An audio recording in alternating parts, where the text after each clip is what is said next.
It's a new year, y'all. And for me, I've never been one to do resolutions. I do solutions. And for the past almost 2 years, I've been drinking AG1 every single day, thanks to my brother, Dr. Andrew Huberman, who turned me on to this incredible product. Every day, every morning, no exceptions. Just one scoop and a glass of water. They also make packs that you can travel with. That's been very, very helpful for me as a active touring person. Having these packets with me all around the world has been really, really helpful. So if you're a musician or somebody that is always on the go, the travel packs are incredible. AG1 delivers my daily dose of vitamins, minerals, and pre and probiotics. It's very powerful, it's very healthy, and it's really simple, man. Healthy aging shouldn't feel complicated. The thought of taking multiple supplements and all these types of vitamins and stuff and powders, it's truly exhausting for me. I've never been one to take a lot of multivitamins anyway throughout my whole life. I always prided myself in just eating vegetables and eating all the stuff I need naturally, not in a pill form. So this is incredible. It covers my nutrient gaps. It supports my mental and physical health. AG1 is hassle-free, 60 seconds every morning. It's the high-quality ingredients of pre and probiotics, adaptogens and antioxidants, and whole food sourced nutrients. I drink it every single day. Every batch of AG1s goes through rigorous testing processes, and their ingredients are sourced for absorption, potency, and nutrient density. If there's one product I can suggest you guys, is the AG1s, man. This has been a life changer for me. So go to ag1.com/OLLC and you can get a free 1-year supply of vitamin D3 and K2 and 5 free AG1 travel packs with your first purchase. With AG1, I know I'm getting essential brain, gut, and immune health support, vitamins, probiotics, and nutrients for the day, and it's helped my mental and physical. So if there's one thing I can recommend to you guys, it's AG1s. It's my nutritional insurance. I pride myself as almost being 54 years old, not going to the doctor all the time. Knock on wood. I've been healthy my whole life and try to strive to be a healthy person, stay young, stay full of energy, and still do the things I love that I did as a kid. That's why I still skateboard, play music, exercise. So start the year off right. AG1, ag1.com/OLLC. Yo, Liquid Death, thank you so much for hydrating all my guests, taking care of me and my family and my friends. Love your water, love your brand, love what you stand for, love what you give back to the community. If you want to learn more about Liquid Death and how it started, listen to episode 115 with the co-founder, owner, and creator of Liquid Death, Mike Cesario. Just a punk rock skateboarding kid from Delaware with a dream. It's an incredible story, incredible journey. So if you go liquiddeath.com/Toby, you get free shipping on any items you order from liquiddeath.com. If you want to just get Liquid Death water, go to amazon.com. But for the merchandise and other cool items, exclusive items, go to liquiddeath.com/Toby and get free shipping. Thank you so much, Liquid Death. Death to plastic, murder your thirst. Stay hydrated. You know H2O saves lives. Welcome to the One Life, One Chance podcast. I'm your host, Toby Morse. Today, I have a very special guest in my kitchen, Leo Baker. Thank you for being here. Thanks for having me. I'm very excited to have you here. We've been texting for a while. Yeah. Thanks to Jessica. Shout out to Jessica. Shout out, Jess. For connecting us. Before we get into your life, obviously, I found out about you. I obviously knew about you, but also the documentary that came out in 2022, which I thought was incredibly moving, incredibly punk rock, incredibly freeing. Just everything about that documentary and your story was really connected to me. It was beautiful. Thank you. I guess we could start like this, maybe like how that documentary changed your life, or how life's been since that. Life post-documentary has been much easier than pre-doc, that's for sure. And during the documentary was a little hectic, obviously. You guys saw that. It was heavy, yes. Yeah, I've been able to like quiet down and like focus on what I want to focus on, which is like just, staying in the gym and skating and making art and filming video parts. So that, and then also music when there's like a window of time. But and it's like kind of like on one track now versus like my life feeling like it's on like 10 tracks at once and I like can't pick one, or I need to pick one, but I'm like, I don't know. It's like simplified now. Yeah. So there's, it's just better. I mean, there's so much for the people listening that haven't seen this documentary that came out in 2022. Stay on Board, correct? Yeah. On Netflix. I fought that name, but really? Stay on Board. I mean, I don't know. What were some different names? I thought it might be nice to name it after the song I wrote for it, which was Hold Me Till We're Home, or just something more That's but awesome. they have like their algorithm fucking needs. So Yeah. whatever. We just And went with that. I was like, were you 100% into the idea of the doc when it was proposed to you? yeah. So like back in the day when Reddit hit me up about it, that was an era of my life where I was just like, kind of like yes to everything. Yeah. And so, I didn't totally know what I was getting myself into, but I was also down for it because, I mean, everything that I do, like when I am candid and like put stuff out and like just keep it real, people seem to respond well to that. So 100%. So yeah, I was like, yeah, let's fucking do it. And at the time the pitch for the doc was like trans non-binary skater on the road to the Olympics. And like Netflix bought that, but then there was a plot twist, obviously. Yes. Because I was like, actually, I'm quitting that. I don't fucking want to do it. So yeah. Which one of the most punk rock things I've ever fucking seen. Dude, I was like, I'm not going to survive if I fucking try to do this, like just staying fucking closeted and not doing what I need to do to like be happy. It's like, fuck, well, how can I skate? How can I like, and it's, people are like, oh, but it's like the Olympic, like, I don't know. Like, it's like, oh, big fucking deal. And I'm like, yes, the Olympics is a big deal, but like, I don't care. Like, I don't care. I love that you didn't care and you made that decision to quit, which is, for the listeners, he quit the Olympics, which was fucking so punk, just following your heart and not wanting to do there and be there and experience that. Like, it was the best things you ever did, I think. Yeah, no, it's definitely, oh my God, so freeing. I remember I sent so my friend Mimi Noop, she was the coach for the women's side at the time. And post me quitting, like there was a bunch of shit that hit the fan, and I remember everybody posted this thing on like Instagram, like, oh, we all quit, like we quit, and I'm like, who started that shit, bitch? So after you, people did after you? Yeah, it had to do with some other fucking slimy shit going on in the background, but yeah, I was like, God, thank God, like everybody quit. It's terrible. It's terrible. But what was I just saying? Just talking about quitting the Olympics and all that, just how freeing that was. And yeah. And then there's so much in there. I mean, just watching the doc and then knowing about your life pre the doc and what you went through mentally, physically, and how you felt as a person, your body, just everything.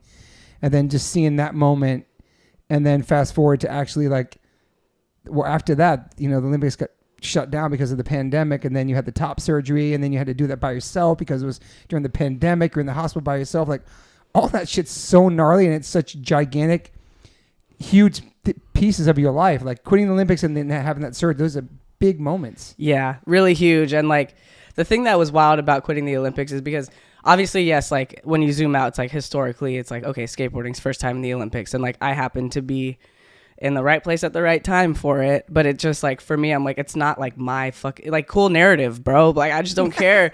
Yeah. Like no shade. Like it's like, if you like competing and stuff, like enjoy that. But like it's never been my dream, and it always just gets so inflated. Like even like, having conversations with, I don't know, like everyone's like unsure. They're like, are you really sure you want to do this? And I'm like, it makes me like question myself. And I'm like, fuck, man, should I like not do that? Like, but then I think about it and I'm like, I can't do that. Like, yeah. But everybody, like, they cannot fathom that decision. But I'm just like, dude, fuck. It's just not for me. Yeah. It's just not for me. You don't regret it? Hell no. No, my God, dude. Watching the Olympics at home, like seeing my friend Alexis there, and like Jess, I remember seeing her in the background. I was like, dude, Godspeed, homies. But like, because no one's fucking having a good time. Like, I know it. I fucking lived that life. Yeah. It's not really, I don't know. It's not that fun. Yeah. That like level of competition and travel and just like constant fucking. It sounds draining and like not fun. It's not fun. You like. It becomes a job actually. Yeah. It's like everything is, you just feels like everything's like beige. Like nothing is exciting. You're just like, okay, like at the hotel, and then I'm at the skate park doing my run that I always do at every contest. Yeah. And like, it's monotonous. Yeah. And then also seeing Olympics, everybody was in pods. It was really weird when they finally did it too. Yeah. It was like, I mean, were they not like protesting it? I feel like they were like, don't come here. It's like, it's a fucking pandemic. You're right. They were. That's right. They were. And they went anyway. It's like, dude, no, it's not that serious. It's like it's not that fucking deep. Whatever. Yeah. I was just really grateful that I wasn't there. When I was sitting on the couch, like watching it on the TV, I was like, so you did watch it. Yeah. Yeah. Yeah. I was like, Alexis, she's the fucking homie. Yeah. Saw Jess, like Mimi in the background, like my good homies, and like, yeah. fucking, I'm like, I just want to see Alexis skate, and like, I don't even remember who else skate. I just don't remember who. Yeah. Do you think it's cool that skateboarding actually made it to Olympics? You just didn't want to be a part of it. Like, it's cool that it actually got recognized as maybe a sport. Like, what's your take on that? There's like, I mean, yeah. So I feel like my perspective on skating as a whole, it's like we all started in the street. Totally. And then I feel like my perception of what competitions were like when they first started was like the homies all getting together and it's like kind of fun or funny. Yeah. No? Like, don't you think? Yeah. And then it got a little more serious, and then like as the generations keep coming, it keeps becoming more serious. It's all it's about. Yeah. So like now it's like there's people born who like choose to skate because they're like, I want to skate in competitions. I want to skate in the X Games or that becomes whatever. The goal. They see it on TV and like that's their like career path that they choose, but that's not the one that I saw. Yeah. I was just like, fucking. Yeah, it's like I want to wax the curb outside. Like, yeah, it's like people like want to do music to become famous or be a rock star, have a hit song. That's not the point. Yeah, like, no, you want to be creative. Exactly. Yeah. So that for me, it's like that's always where it's been rooted in. And then, you know, like I got into competing super young and super young. Yeah, I started skating in castle competitions, that's an acronym for California Amateur Skateboard League. And they would do like one competition each month somewhere around SoCal. Yeah. And they had different age divisions or whatever. So I would skate like 11? 11 to 15 and then 16 and up. But by the time I was 16, I was skating in like the Dam Am and Tampa Am and all that shit. Yeah. That's and your first sponsor was like Utility Board Shop or something? Yeah. Yeah, my hometown shop that were so now in that same like space on fucking Citrus and what the fuck is this? Covina. Yeah, it's in Covina. It's Pawn Shop now. Pawn Shop, yeah. And that's like Anthony. So Anthony Piscopo, he's Donovan Piscopo's dad. Donovan skates for Nike. Okay. But he's been obviously a skater his whole life, so it like keeps him alive. It like keeps us all alive, you know. When I got here to LA, I saw you went there. Cool. I was like the next day I went and we had like a little meeting about a new project I'm starting up, so that was fun. Awesome. Yeah, but I've known him since I was like 7 or something. Yeah. So just like I don't know. Was there a scene in Covina skating? Like, was there a bunch of skaters there? Yeah. I mean, there was I just don't think about Covina. I think about I don't know why. It's just a random ass place. People, half the people don't even know it's real. They're like, "You mean like West Covina?" And I'm like, "Yeah, I know you like fucking saw the car dealership commercials, but no, there is a real Covina just by itself." Whatever. But you got into skating super young, though. I mean, your foster brothers were skating, correct? Yeah. So foster care, I was exposed to it there, and like super young. And I just was like, I want to skate, and I actually found this photo album at my mom's house. I was like going through some shit that was like pictures of me and my sister that my foster parents took of us, and it said like the year. So I was 2. Like, cause I've been wondering. I'm like, I don't know. I'm like, Mom, like how old was I during that time? And she's like, I just don't remember. Like, it's just really blurry for her. It's crazy. And so I found that photo album and I was like, confirmed, started at 2. Okay. So that's pretty sick. And yeah, I just was like, I want to skateboard, whatever. So I've just been like obsessed with it since that. Yeah, it's crazy you say that because my mom told me the wrong birth and death of my father and I have it on my wrist tattoo and I have the wrong dates. You're like, that's a typo. On my wrist. Like somehow moms, I don't know, maybe they have trauma just where they block out certain things, but yeah, I'm like, why can't you tell me the exact dates? Yeah, I mean, I feel for my mom, dude. She was going through fucking hell with everything that she had going on, so it makes sense that she'd be like, I don't really remember, but I got you guys back, so we're good. But she was super supportive too, like driving you to contests and like super supportive. Like she saves all your shirts and everything for your stuff. She fucking keeps everything. She keeps like she's kept everything. She's like, and these are the shoes that like Leo placed 17th at Tampa Am. Fucking, it's so cute. And I'm though. just like, damn, that's fucking crazy.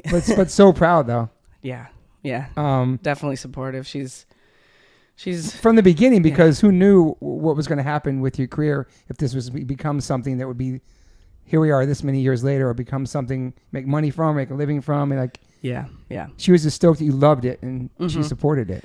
Yeah, because I remember being like super little and like, we didn't have a lot of resources. We grew up poor and like she was busy getting sober and like going to school and like working fucking retail and like being a single mom and shit with kind of a bitch ass mom. Like our grandma wasn't super nice. So like, she was just kind of like doing her best with what she had. And so the fact that like I found something that I liked that like didn't really cost her money to do, because I wanted to play. I remember driving by the park being like, I want to like sign up for baseball and like play sports and shit. And she's like, oh, maybe like next year. But like, it's, now I know it's like she fucking couldn't afford it, time or money wise, like any of that shit. So you never played sports? No, I loved it though. I love hitting. I like to just do like, I like fucking shoot the ball, or fucking hit the baseball, kick the football like so far. Like, I love it. But I'm like, I'm not super competitive. Yeah. But you're skating throughout school though. Oh yeah. So and doing contests. Mm-hmm. Yeah. So like all through middle school. Well, maybe. Did it affect you towards grades? No.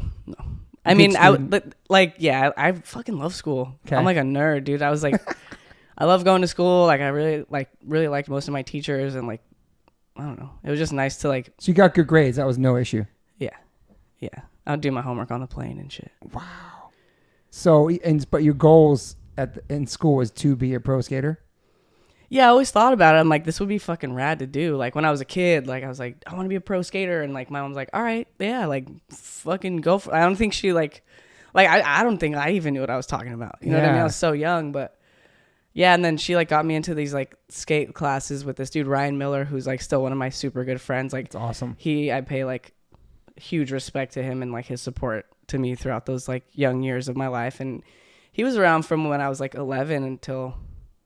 Like we were, he was coming with me to contests when I was like 16, 17. Like he was awesome, just the shit. And he would film me. He filmed like my first video part. It's cool. And so. Do you remember your first trick you landed? Your first trick you learned? Dude, oh my God. I mean, I remember when I first finally landed a kickflip. And that was a big deal for you. I read that. Yeah. Like screaming. Because I'd been trying it forever. Yeah. Like, you get your first kickflip a bunch and your shoe gets a hole in it. Like, yeah. I went through like so many shoes before like actually having landed. You know what I mean? From trying it so many times. That's incredible. That's part of the journey. I think it's awesome. Dude, I know. When I finally landed, I was like, I couldn't believe it. Because I just every day I'm like, I want to fucking land it. Scream. Yeah. Yeah. So it's like it with the ollie for me, learning my first ollie. Then once you do that, you can start going over things, and just opens up so many. Yeah, for sure. Yeah, I remember too. It was like I had like a kind of a skewed perspective too, because I remember when I first got my skateboard. When I was in foster care, like I have this memory of like standing on it and like trying an ollie, and it like almost kind of worked. And like I remember like the bigger kids were like, whoa, like I don't know, like it's a fuzzy memory, but like I remember like they would like catch me out like on the mini ramp, like standing on it and kind of like nudging around, like on my feet though, Yeah. So I don't know, like I don't know. I was like, when I was like a little bit older, like around like 7 or 8, like I had a skateboard, and like my older brother's friend was like, that's not an ollie, like you can't ollie or whatever. And then I met my brother Marshall, who's on my dad's side. Okay. Who also skated and still skates.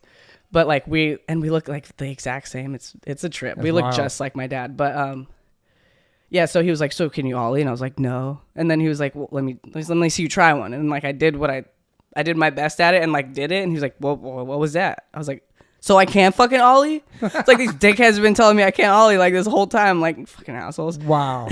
Like, I remember I learned like that weekend I learned how to do board slides on a parking curb with my brother, skating with him.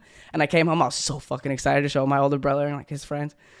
And they're like, you liar, you scraped the board on something. And I'm like, you guys are so mean. Like, wow. Haters. Fucking hater. Were you getting better than them fast? Like kind of surpassing them skate skills wise? Or maybe? Yeah, that did eventually happen. I'm sure. Because I was just... You bought it. That was just every day for you. Yeah, I just loved it.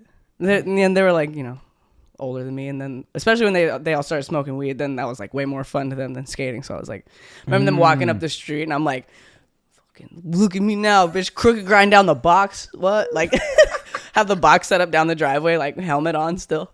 I'm like, wow. Oh, yeah. like get my tricks. Did you start making money while you're in school? From skating? Yeah, I won a contest. Like, was that the $25,000 one? That was Maloof Money Cup in 2016. So I was in high school when I won that. That's still crazy though. Dude, that was wild. Yeah, that was wild. But I saw like in the doc you took care of your family and stuff and all that. And like, yeah, there was some income because like right around the time I started competing, like in World Cup competitions and stuff where you can win money. It was like when my mom got her neck injury. So she workers comp. Yeah. The timing of that was like pretty ridiculous. But yeah. So whatever money was like coming in, then I was like, Yeah. I mean, I was a fucking kid. I'm like, yeah, we need to eat, I guess. Like, I don't really have that big of like that much of an awareness of the understanding of it course. at that time. Yeah. And so you graduate high school and you go to college. Yeah, I went to the Art Institute. Design, right? Yeah. I was getting a bachelor, but then the whole skate industry fell to shit. So then I had some sponsors with some money coming in from Billabong and Element, and then everyone cut all their skate programs. Like Element cut a bunch of people. Did you quit me. Element or it was over? Dude, it was just over. Fucking dude, they like called me in there, and I was like, oh hell yeah, I'm gonna resign. And I had been doing so much that year, like fucking, I was like on King of the Road, like I was in Thrasher, like doing stuff, filming video parts, like whatever, doing decent in competitions. Yeah. And fucking, I was like, yeah, hell yeah, I probably will get a raise this time because fucking I've been doing good. Yeah. And they're like, yeah, we're not gonna give you like a contract. And I was like, what? Like, and they're like, you can get boards and stuff. And then I was trying to get boards, and I just kept getting kind of shuffled around to like the next guy and the next guy. And then I just stopped asking. Yeah. And then I saw the team manager at Tampa like later that year, dude, and I was like, fuck you. I was so fucking mad, dude. And I was like, damn, I really tore that dude a fucking new asshole. Damn. I was pissed. I was like, you could just be real. You could just be like, yeah, you're not on. Were you like 14 years old then? No, then I was like 19. Okay, 19. Okay. Because I skated for them until like, and then, Dewitt left, and then another dude took over. Wow. And then it just changed internally, but like, it was just lame how I just felt like they could have just been straight up about it instead of been like, you can still ride boards and like earn back your fucking contract. And I'm like, okay, so tell me how I can do that. They're like, well, shoot more photos. And like, I'm like, okay, cool. Like, it's such a hustle. Like, who's shooting? Like, help? Like, I don't know. Now that I'm a person who owns a board company, I'm like interested in what the goals are of my riders. Yeah. And I'm like, okay, let me see if I can set that up for you. They're just like, yeah, figure it out. And I'm like, you're on your own. Okay, fucking all right, I guess. So is that when you focused on the design stuff? Yeah, at that point. So then I was like, okay, I gotta like graduate. So I just got the associate's degree and got a job. And for a couple years, you work in office. Mm-hmm. Was that weird? Honestly, I loved it. Okay. I was like, because I was so mad about skating and just the way things kept going. Were you bitter about it or just? Oh yeah, dude. Yeah. I was like, Did you stop skating? Or no? No, okay. No. I never stopped skating because I love skating. I'm just like the industry. I'm like, all these people running this are like fucking kooks. Yeah. It feels like, like, what are they doing? I don't know.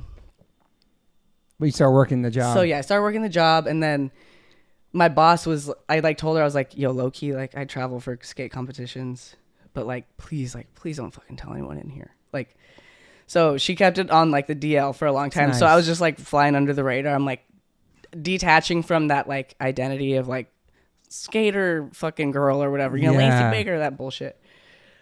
And then the year in 2014 when I won X Games, I came back to work that next week, and everybody they saw it on ESPN. They were all like, what the fuck? And I was like, dude, no, you guys were like, just pretend that didn't happen. Like, I don't want to talk about this. Like, I actually hate it. Like, wow. I don't like competing. I like going to see my friends, and like, yeah, it's cool like to win money, but like they're like, so you're like the best? And I'm like, it's not like that, dude. It's not like that. You just came back and won that. Wow. Yeah, it was nice to finally get that shit off my chest because, oh my God, dude. So I skated X Games for the first time ever when it was like in 2005 or 2007. Okay. And I think, I can't remember, but I was like 13. Crazy. And so I got the bronze, and there was this guy from the Covina Tribune, like who was like the fucking reporter, like journalist, I guess. Yeah. And he wrote a story about me in the Covina paper, and like it was like all celebratory, and I was like, whoa, that's like fucking sick. And then like every single year, literally until he followed me around forever, being like, so why didn't you get gold this time? Basically. Wow. Like seriously, I'm like, dude, get the fuck out of my face. So like, old man, get out of here. Just followed you around after that? Yeah, wow. Like every X Games, he's like, so why do you think you didn't get gold this time? And I'm like, dude. Because the next year I got 4th place, and there's like, Leo Baker can't repeat gold medal or can't repeat medal at X Games. Like, and then it became this like negative twist. I'm like, dude, this guy must be super fucking bored or something. Did it get you at all, like that kind of pressure? It bothered me. Did you have pressure after that because you wanted to get Like, do you start getting competitive at all? Or no? It just made me feel like, I wasn't competitive. I'm just not naturally competitive. I just don't care. I'm like, everybody win. But like, you feel like you had to prove yourself? Yeah, and then there was a part of me that was like not wanting to have to do that. But everyone's like, you need to like skate rails and like you would just win if you would just like board slide the big rail. And I'm like, you guys don't know what you're talking about. But like, yes, that is the formula, unfortunately. But like, let's see a video part from any one of these people. True. Yeah. Anyone. Yeah. Like, what are they fucking doing out there? Yeah. I don't know. It's just not my flavor. Yeah. So people like to exploit that, and they don't really care how it makes you feel when you're a fucking 13-year-old. Which is like sick. I can't imagine that pressure and all that just at that age, and skating and in the competitions and just loving this sport and loving skateboarding and how it makes you feel, and it's this whole thing, and then becoming a way that you make your money, you're taking care of your family, just not the pressures, but just like, and still want to have fun too, and just like still be doing it. It gets pretty splintered, because there's like, then like if I'm skating or if I like, well, let's say like I have like to do a shoot for like this money thing, and it's like, okay, I don't like love this, I don't love the outfits they're making me wear, but brand. Like I got some money and that's gonna help my family. Yeah. Versus like, okay, now I'm out filming and like this is what I want to do, and like how to balance that out and like divvy up that time plus just regular growing up stuff. Like you're just like, we talk about it's too much fucking, like I'm like, I just like my childhood is a little robbed, I feel like, but like I'm not bitter about that, but it's just like, I'm being a kid now. I'm like, I'm making art, I'm fucking spray painting my shoes, I'm like whatever, just I'm skating, like I'm waxing curves. But you're also free too. So like now I'm really trying to like nurture that part of me that like was so hyper vigilant about like taking care of stuff at a young age. Yeah, it's a lot of pressure. Like, I can like breathe. Yeah. So that's nice. And you're having fun. Yes. And you're living your life, and you're 100% you and true to yourself, and like. Yeah, they're like, what? I'm like, people are like, what was your childhood like? I'm like, well, I'm in it right now, so. And that's like okay. in my 30s, like fucking being a kid. So. I know, but how long are you in foster care for? Dude, barely, like maybe a year and a half, maybe not even that long. Yeah, not that long. It was like 92 to like 93, 94. Yeah. And you were conceived while your parents were in rehab. Yeah, so they both were in. It was the detox center before at American, which is like somewhere over in SoCal, which is where we are right now. And so you end up in foster because they are detoxing. Yeah, so like they didn't have a relationship before they met there. Oh. And gotcha. And then they were gonna go to rehab together, and then I guess from what my mom tells me, in the counseling sessions during detox, my dad was like being open about like self-harm stuff. And I guess for that reason, they like didn't let him into the rehab, which I'm like, that's so weird. Yeah. I'm like, he definitely needs some help. He needs like, some help. Yeah, he needs to be in here too. Yeah. But I don't know, like, I've heard a lot of stories over the years of just different things about him, like whatever. But I didn't really spend much time with him. So it's like, I'm never really going to know like what actually went down. Yeah. But he didn't end up going to the rehab. He like did the detox and then got turned away. And I think from there it was just like he tried to stay sober for like 9 months. He was living with, actually there's a bunch of pieces of the puzzle that fell together recently through a person I met whose name is Gardia. Okay. She has a documentary coming out about her skate gang called the Hags. Sick. And my dad was in the Hags. But it was all women. Wow. And he was just like one with them. And I'm like, that's so cool. Fucking cool. I'm sick. like, that makes me feel good because I feel like I just want to believe that he was like a good guy and like not super hyper masculine or like a dick, Yeah. And I think he was genuinely like really soft. Yeah.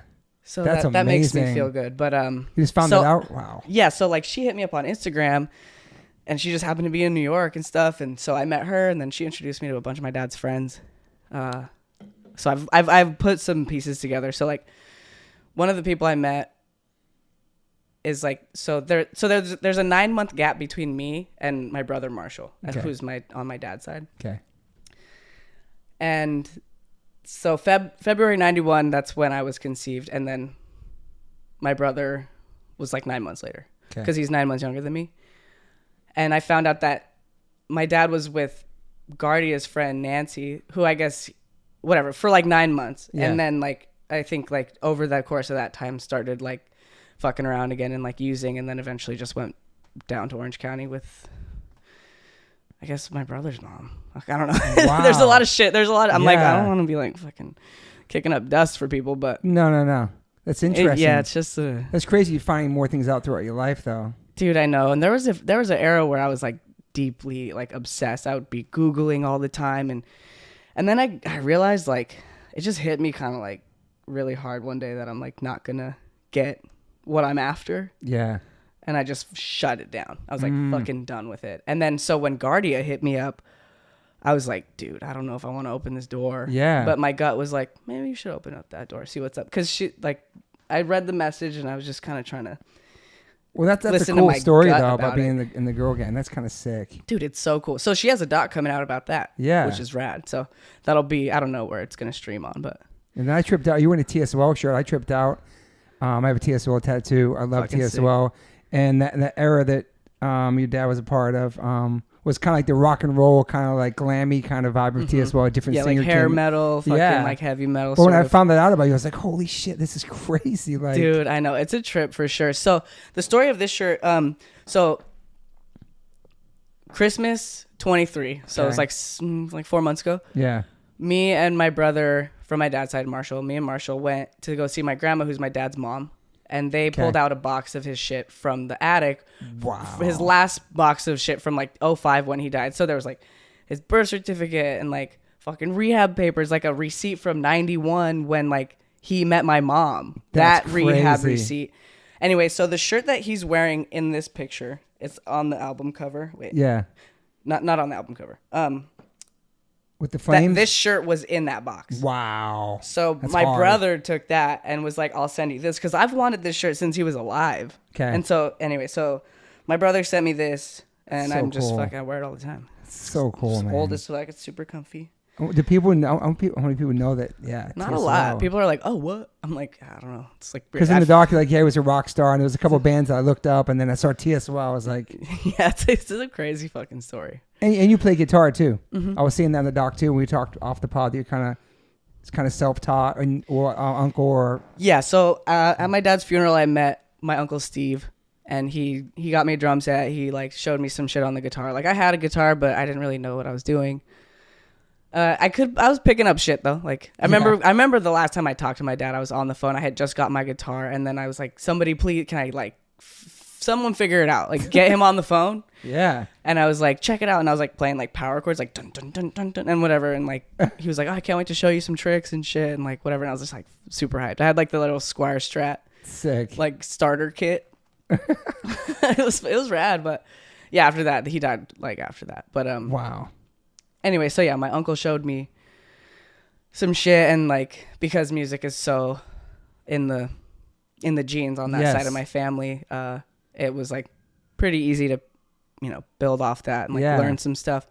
Like my dad's mom, Barbara, was like, she's a jazz singer. She's like 90 something right now and like still singing at her church and shit. That's awesome. Just everybody on that side is musical, so it's a nice gift to have. You sing too, and you play drums. Yeah, so I sing. I love playing drums. I don't get to play that often, but fuck, I love that shit. Yeah. God, I love it. You get lock in and you're just like, fuck. Would you record a record ever? Actually, I have an EP out on Spotify right now. Oh, really? Okay. Yeah, it's so my artist name is Leo Popstar. Okay. Which is it's like I don't know. I just think it sounds fucking stupid and funny. So that's out now. That's yeah. So the first EP is called Crying All the Time. Okay. And a lot of those songs are those like of my like musical journey up to the point that it was released. Those were like 4 of my favorite or like the best ones I feel like that I wrote. Yeah.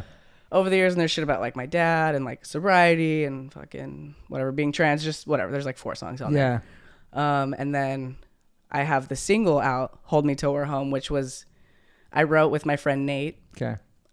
And then we used it for the documentary. Yeah. And then me and Nate re-recorded it for Spotify. Okay. So that single's on Spotify and like the other streaming apps and stuff.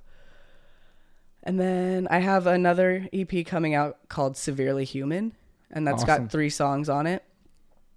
Have you performed live yet? No, but I'd be so down. Wow. I would fucking love that shit. That'd be so sick. That's like really what I see. I'm like, I don't even know like what the genre is. I'm just like, I just want to be like fucking rocking. Like, you know, It's in your blood. You should do that. I'm ready, dude. I'm ready. Every Like first show somewhere in New York, whatever. Yeah. yeah, I'm so down. I will eventually. It's like right now, like the pendulum swings really hardcore between doing art for like my skate brands and then like filming. Yeah. And so I rarely get, you know, into like a music pocket Yeah. right now. But like as you know, as time goes on, it's like I'm not going to be skating as much. Yeah. But you know, I'm not like in my prime, but I still got some good Still years so left. young, So though. I just Yeah, gotta fucking skate. But eventually, when that's not as accessible, I'll be moving more into music. I can see you totally doing that. Yeah, I just love it. Fuck, I love it. I know. We talk about music earlier because my son was playing drums. So there are all kinds of like, Dude, you like ripping. Metallica, Hell yeah. like hard stuff. Yeah. Yeah, I like all kinds of shit. I've been on like a little country kick lately, like What- kind of what- chilling like back. new country or old country? Like old. I mean, like fucking. I've always loved Bob Dylan. I got some like Arlo Guthrie fucking records. I don't know. I'm just kind of like in a like chill phase right now, listening to a bunch of Neil Young. Oh, that's sick. Yeah. I love Neil Young. He's back on Spotify. Is he back? Yeah. No and way. And I think Joni Mitchell. They're back. Yeah. Wow. They both just came. I think that's her, right? She in both- solidarity with him got off Spotify. If I'm That remembering is that. so right. interesting. Yeah, so they both got back on. Wow, missing those royalties. Well, there's no royalties really in Spotify. Dude, Spotify's Spotify, trash. like royalties, like you're getting pennies thrown out your window. Your mom said, I guess in the doc, your mom said like one of the last contests that she went to see was probably the Battle of the Barracks. Yeah. That was the last one. Mm-hmm. Wow. Yeah. What year was that? 2019. Yeah. Yeah. That's the last contest. Yeah, that was like the end of it too. I remember End of the era. I was like, dude, it's over. I'm like, I'm doing this shit and it's fucking over from here. Like, cause like my last actual contest, well, I guess, I mean, whatever. It's like a game escape, but Oh yeah. I went to Rio and dude, I was just so fucking miserable, dude. Like Yeah. it was crazy. How, like hearing my fucking dead name just being called Yeah. and skating and Yep. what I thought was really fucking good and tasteful and stylish. And then like, not even making the semifinal. I'm like, who's judging this? And like, not to be like, oh, I'm like the best or whatever, but it's like, people are getting points for like doing technical stuff, but I'm like, does it look good? Yeah. It's just weird. Yeah, I'm like, yeah, this yeah. is wrong, dude. There's a I lot of don't politics. belong It's here. got a lot of politics involved, all kinds of stuff. Yeah, and I'm like, this ain't it. This ain't it. You're done with it. Yeah, I was like, dude, I'm done. I was like, I cannot do another one of these. Yeah. You've done so many though. Yeah, 17 years, dude. Wow. Competitions. I know you talk about like kind of having like a split life, but like two different kind of lives during the whole thing, and like trying to be yourself and kind of be a people pleaser and do all these things and take care of your family. It's a lot. Yeah, it's too much, and it just like comes to a head at some point. Because as an adult, you know, I'm like, what am I fucking doing? Like, like my whole 20s basically it was that.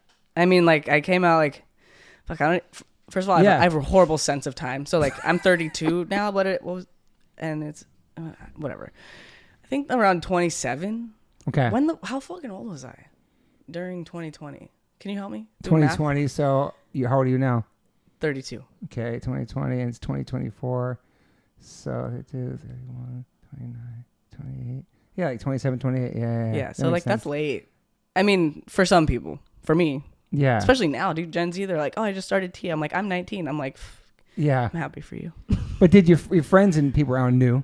Yeah, low key, like over the course of my 20s, it just became more and more of a thing that I like had to talk to someone about. Yeah. You know? So. And your mom knew? I didn't talk to my mom about it for a while, but eventually I did. Yeah. Because I was just like, I don't know how she's gonna. I just don't know how anyone's gonna take it. I've already like.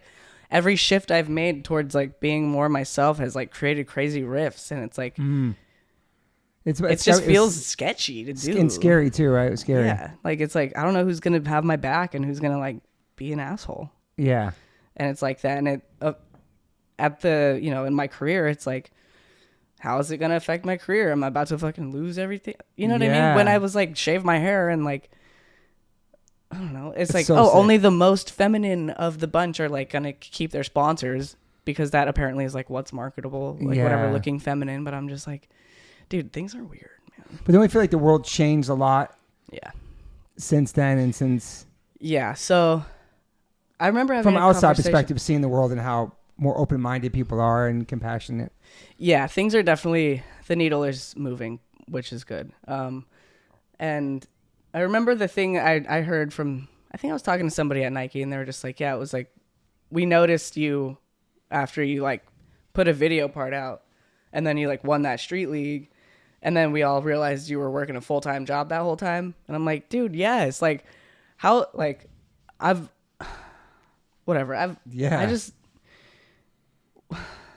work hard. I don't know. Like, I just love skating. Yeah. And so it just took that for people to be like, oh, this is a real one. I'm like, damn, I didn't think it should have took that long. Like, fucking what the hell? Yeah. I don't know. Whatever. It's just, I'm happy. Like, I have no fucking regrets, and I'm like, I have no qualms about shit. Like, it's like, it built my character, and it's like how I became who I am. So it's like no biggie, but it's just a trip to think about that. Like, if I stayed feminine, like, oh, everything probably would have just stayed kind of the same. Yeah. You know, whoops, I cut my hair off, and now that was like what was marketable about me. I don't know. It's just weird, you know? Yeah, it's really interesting. Yeah. But it was so, I mean, I feel like ever since you did that post, like, you know, please get my pronouns correct, all that stuff, and just putting it out there and just like, this is fucking me, fuck you, and the Olympics and everything else. And then all of a sudden, like, you're looking at a fucking Nike Air Max 90 fucking billboard. I'm like, that was so sick. Dude, yeah. That was so unreal, man. Yeah, that was like rad, every door dude. opened up for you. Yeah, for sure. Like standing in that and just being like, look. And you embraced. Mm-hmm.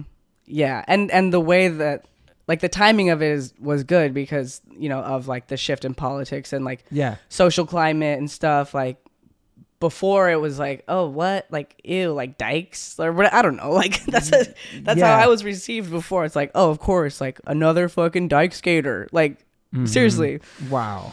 But yeah, so yeah, things obviously politically, the conversations changed a lot. And so during that time, it was, I mean, the timing was fucking perfect for me. Like, I'm super thankful for it because, I mean, there have been centuries of people, of generations who have like fought this fight and like history erased and just things that like have led.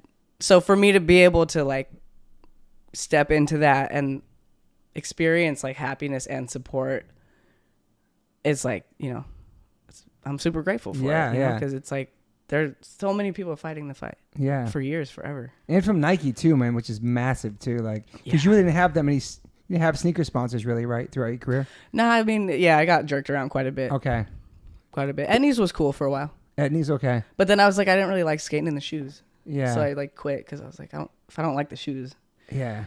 But people are like, but there's money. And I'm like, but I don't like the shoes. Yeah. I respect that. I respect that so much. Yeah. It's like, just because for money doesn't mean you're going to fucking wear them in real life too, you know? Yeah. They weren't my favorite shoes to skate in. We had the Nike Air Max 90 and then so many things after that too. Yeah, there was that. There was like the Colin Kaepernick campaign. Yeah, that was crazy. Yeah, that was. I watched that commercial too. That was amazing too. And then Mercedes commercial. Dude, yeah, that was wild. That one cracked me up though, low-key, because fucking every corporation is just trying to figure out, you know, like it was called Safe use Spaces. Market, make this market, sell this, and so it gets boiled down to like this narrative of like the fucking like safe space skater like leader is like driving this safe space car. Like, I don't like, yo, let me see the bag. Yeah. Show me the fucking bag. Didn't give you G-Wagon out of that? No. No. That would have been sick as fuck. That was so sick. I really love them. I love that. I love those cars. I do Mercedes. Too. I love them too, but I just know they're crazy on gas. I know they're just like big. I don't know. Yeah. They're just so sick looking. It's like I always talk about that car. Yeah, it's cool. I don't know if I can. Dude, then the Tony Hawk Street Skater. Oh my God. That was mind-blowing. Which is massive. That was mind-blowing because they hit me up like like name change and stuff. And like just in the nick of time, like I was like, you guys, I'm changing my name and I'm like starting a company. Like, can we have this be a part of the game? And they were just like, yeah, whatever. Like they didn't care, whatever. So like I was like, oh, thank God. Because imagine if that got because like you win the shirt in there too. Yeah. Like my dead name and shit all in the game. Oh yeah. That would have been shitty. That would have sucked. I mean, it would have been cool for its own reasons, but like I'm just the timing of it. I'm like, so thankful when kids play the game, they're just like, oh, Leo Baker, like not like we just don't have to think about. Yeah. It's like one place where it's like the other side of things. That was a big deal. Had to have been a big deal. Yeah, felt fucking cool. I was like, whoa. Plus, I played that game. I mean, everyone knows. Of course. I think that I don't know. I just think about like the timing of it. I feel like it was like something about it. I think it was like really sick of like Tony Hawk to be like, all right, we're gonna redo these 20 years later. Like Tony Hawk 1 and 2, because I was like 8 years old playing those games. Damn. And like just to like, it's like sick to be in Tony Hawk's Pro Skater, but then it's like seeing myself in the video game that I played. It must be like surreal. Those levels and all of that, all the like different. You played the game already as yourself? You did. I actually haven't. Okay. I haven't, but like I see people, they post it and shit. But and like I know I'm like I've seen it like on. I don't have a fucking console, dude. Okay. But people send me stuff like videos and shit. Like they're like, oh, I'm playing as you right now, and like seeing myself in those levels and shit. I'm like, dude, that's crazy. And there was like a name of like some sort of thing. Your character in the game, it's a challenge or something. I forgot the challenge was. I can't remember. I know that the special trick they gave me was kickflip, backflip though, which is hilarious. That's what it was. Yeah, I'm like, fuck yeah. I forgot. I thought the name written down was just like the name of the. I never heard of the trick before. It was like something you do. I don't know. It was pretty cool though. Yeah, sick. But yeah. So shoot, there's so much. The Pleasure and Pain comes out. Mm-hmm. Yeah. The pandemic hit you, moved to Kingston, New York. There's so many things happening all at one time. Mm-hmm. Miley Cyrus video. Oh, that was wild, dude. That Mother's was wild. Daughter. That was fucking rad. How did that even happen? Like who approached you for that? Like Miley's people or the production, random producers of that video. Wow. I think, if I'm remembering this right, I think she had a say in who she wanted in the video. Yeah. I could be wrong about that. It could have been like a group decision, but I know that she wasn't like. I know she was involved in the creation. For sure. Of it. And so, yeah, she was just like looking for activists and like different, in any just people doing fucking rad shit. That's off. You shot that in New York? L.A. Okay. Yeah. Wow. So that was rad. And Dang. like I mean, for skaters, you know how we are. It's like you don't really need to style us or anything. No, man. So like no. In the it was like we're just sitting there. I was like, I think just like the white shirt I have on is like how I want to look in the video. Yeah. And then I was like, oh, I'll write the pronouns on there and stuff, which was like, the they, them Band-Aid. Yeah. That's so cool, though. No shade. But yeah, it's just like, it's like crazy to just be like, yeah, call me he. I don't know. It's just a weird experience all around. Yeah. But yeah, that was a really rad experience, dude. Do you still find it's difficult for people that know you for a long time, or? Sometimes. Yeah. Sometimes it's. I feel like it's getting like, the more I like grow fucking chin hair and shit, like the easier it is for people to be like, oh yeah, that's like a guy, obviously. But this is probably the most you feel like comfortable in your own about everything at this point in your life. It's crazy. Yeah, a different level of peace that I've like haven't experienced. Or maybe even thought you didn't even need. Yeah, you probably. Yeah, it's crazy. Mm-hmm. Mm-hmm. Yeah, like when you get a taste of it, you're like, whoa. Mm-hmm. Just like when I put on a binder for the first time, I was like, oh shit. You know, it's like I became aware of something that I like wasn't aware of, and there's just like so much pain underneath that, and then I'm just like, like there's like moments where it's like, oh, I found a cure or like something that helps alleviate the discomfort, but it's like all temporary. It's like only for so long. Yeah. Like how long can I fucking wear that for? Yeah. It's like really uncomfortable. Yeah. Before I like if I wasn't skating competitions, I would have got top surgery like as soon as I found out it was a thing when I was around like age 23. Yeah. But yeah. Were you more excited? Was that scary? Was that a scary moment getting that done? Or you just I was like, dude, get him out of here. Yeah. Let's go. Let's go. Even during the pandemic too, like crazy. Dude, I'm like, fucking take me. and just that moment, like.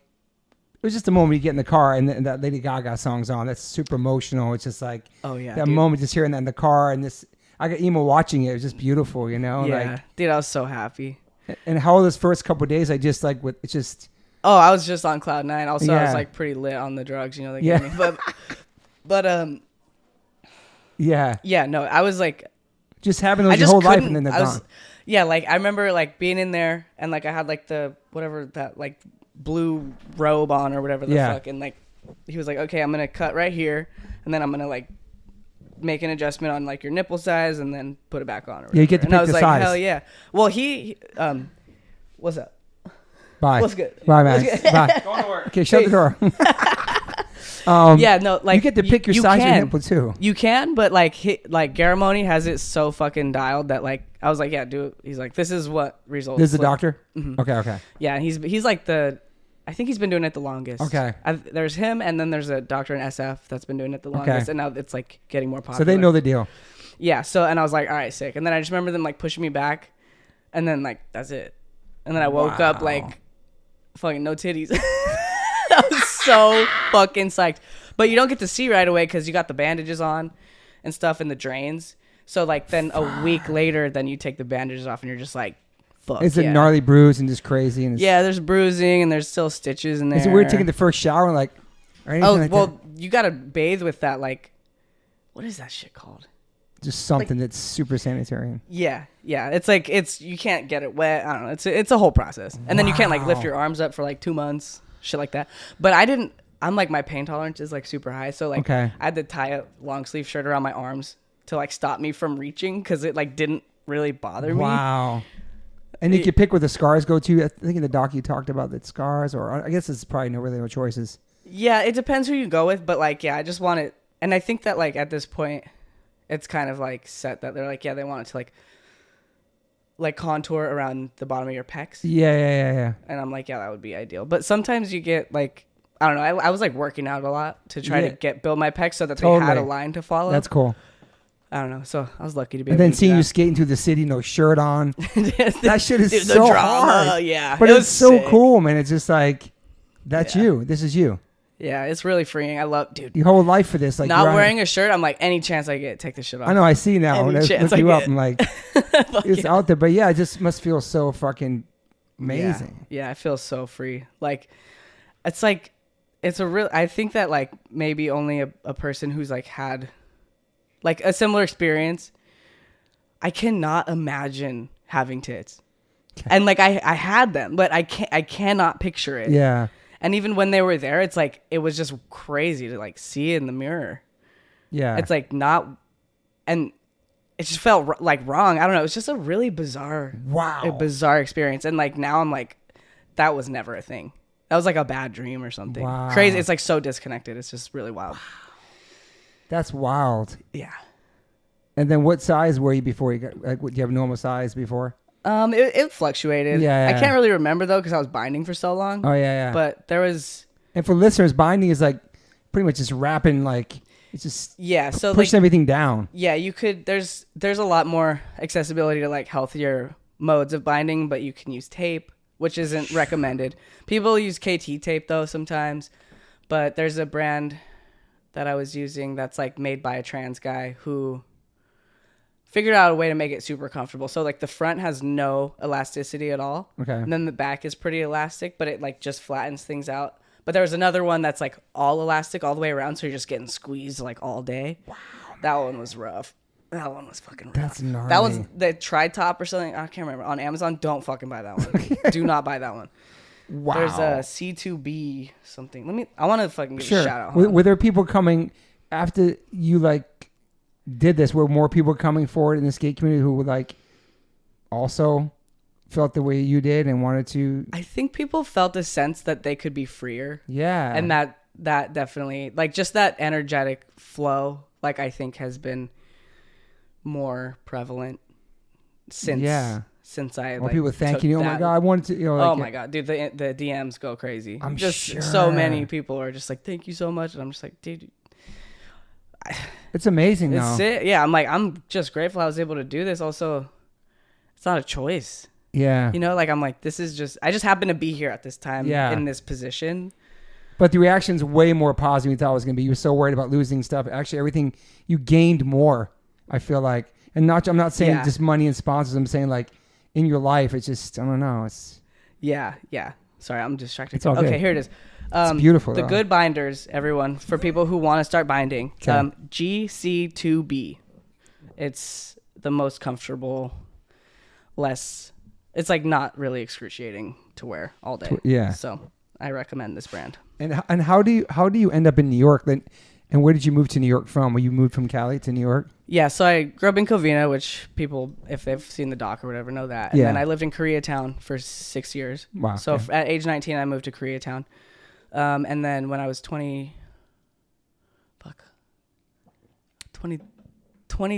going on 24. Yeah. Fuck, what the fuck? That's so great. That was a long time ago.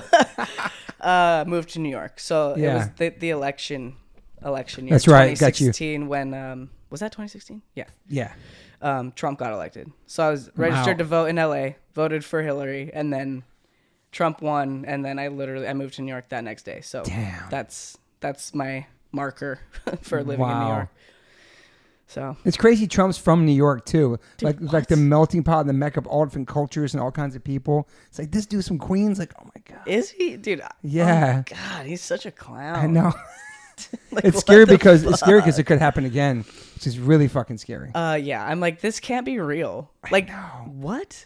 And especially for my son back then, he was just like a meme. And then my son was like, this guy's our president. Like all the kids in school. Like, that was scary as fuck. Yeah. It was a scary Dude. time. It's like all bad. Yeah, the world's fucking nuts. It's like, dude, even Biden's like, it's like the lesser of two evils, but he ain't doing shit. It's the same as before. I don't know. I know. I hate doing I don't talk about politics really either, but I'm just saying, yeah, it's like these are our choices. There's nobody in their 60s that wants to be the president, or their 50s, or their 40s. You're like, let's do dementia. Everybody's like, yo, I ain't fucking with that. 4 years of dementia. Yeah, but people are like, I ain't fucking with that job. You crazy? You saw how old Obama looked when he got out. He's such a handsome. He came out, was all gray. Yeah. I was like, but yeah, it's like nobody wants to be the president. You know what I mean? I get it. It's a fucking gnarly job, but like somebody that's under 50 or 60, it's like. Yeah, literally anyone else. Had you spent a lot of time in New York before you moved there? No, I just like the August before that, I was there for like that whole month. Oh, that's cool. And I was like, dude, this is it. This is fucking it. Because I had like quit my job at the graphic design place. And I went freelance, and I was like, I'm going to take another stab at this like fucking skate thing. LOL. Yeah, so. Did you start making good money then once you quit and started doing these contests? Dude, no. Fuck no. Wow. Never. There was never a moment in your career before now with Nike everything that you were actually making a good living from it?